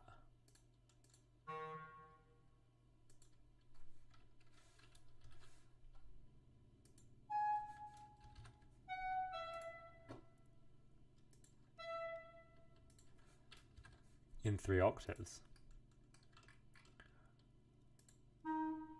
Very Vaughan Williamsy actually. We still need to work on the horns and whatever in this section, but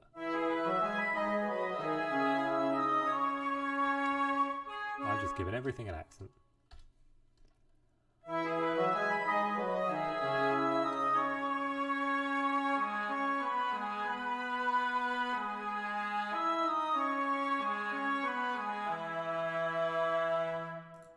It's quite a thick sound. I'm not sure if I like it. We'll leave it in.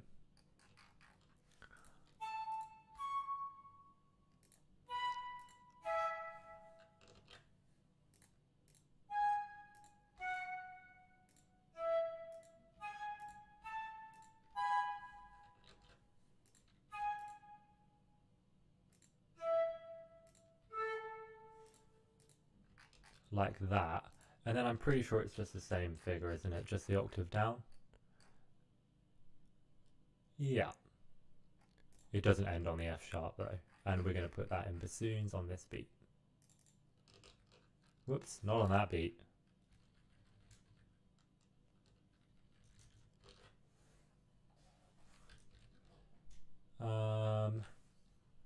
Yeah, at that pitch actually.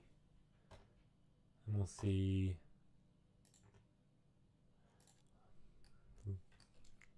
Semitone higher than the right string.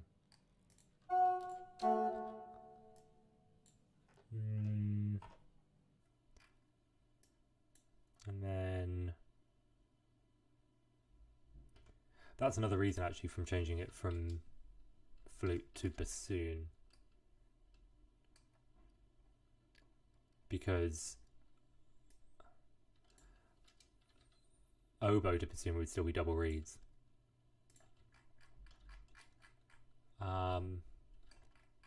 Cool. I'm gonna wrap up this middle section and then call it an evening. Let's see what else needs to be done here. That needs to push into a... I don't like that. I didn't want woodwinds there anyway, really.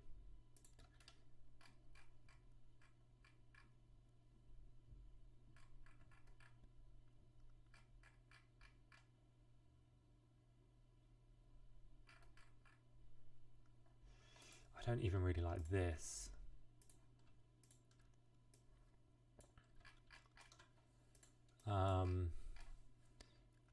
Do you know what? That's a bassoon part.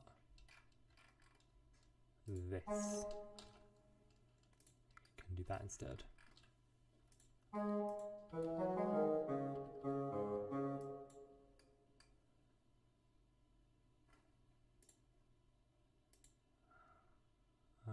Yeah. No, I think that's right.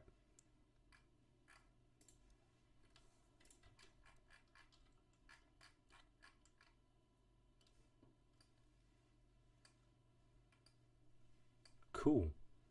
I mean,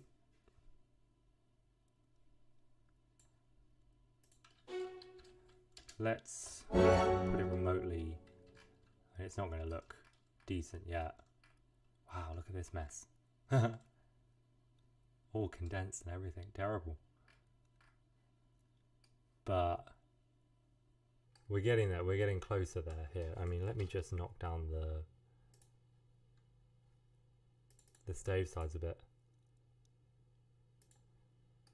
Yeah, it still needs some work here, but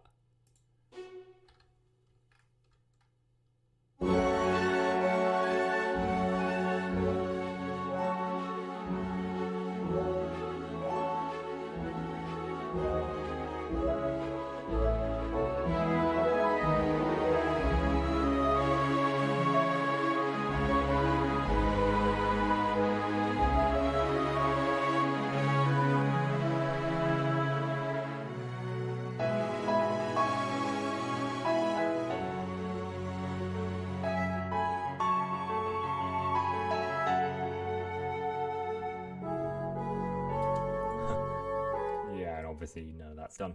But yeah, I mean, this is working. This is going okay. This bar's nice. The rhythm's still not right in the strings here. I think maybe it's this now, putting the accent in the wrong place. But it's so quiet. It's only 3 players doing it. In the grand scheme of things, it won't be that bad. Maybe we do need the violin ones just to help it, or some sort of bassoon line to keep it on track. And then, yeah, the middle kind of does fall out a little bit. But without getting kind of just horn pads, it's a bit tough. So yeah, we will see. But cool. I'm probably going to carry this on and maybe come back and show the rest, or maybe start the next one, or start a different one. We'll see. But cool. And we'll just checking the bowings. Yeah, we'll see how it goes.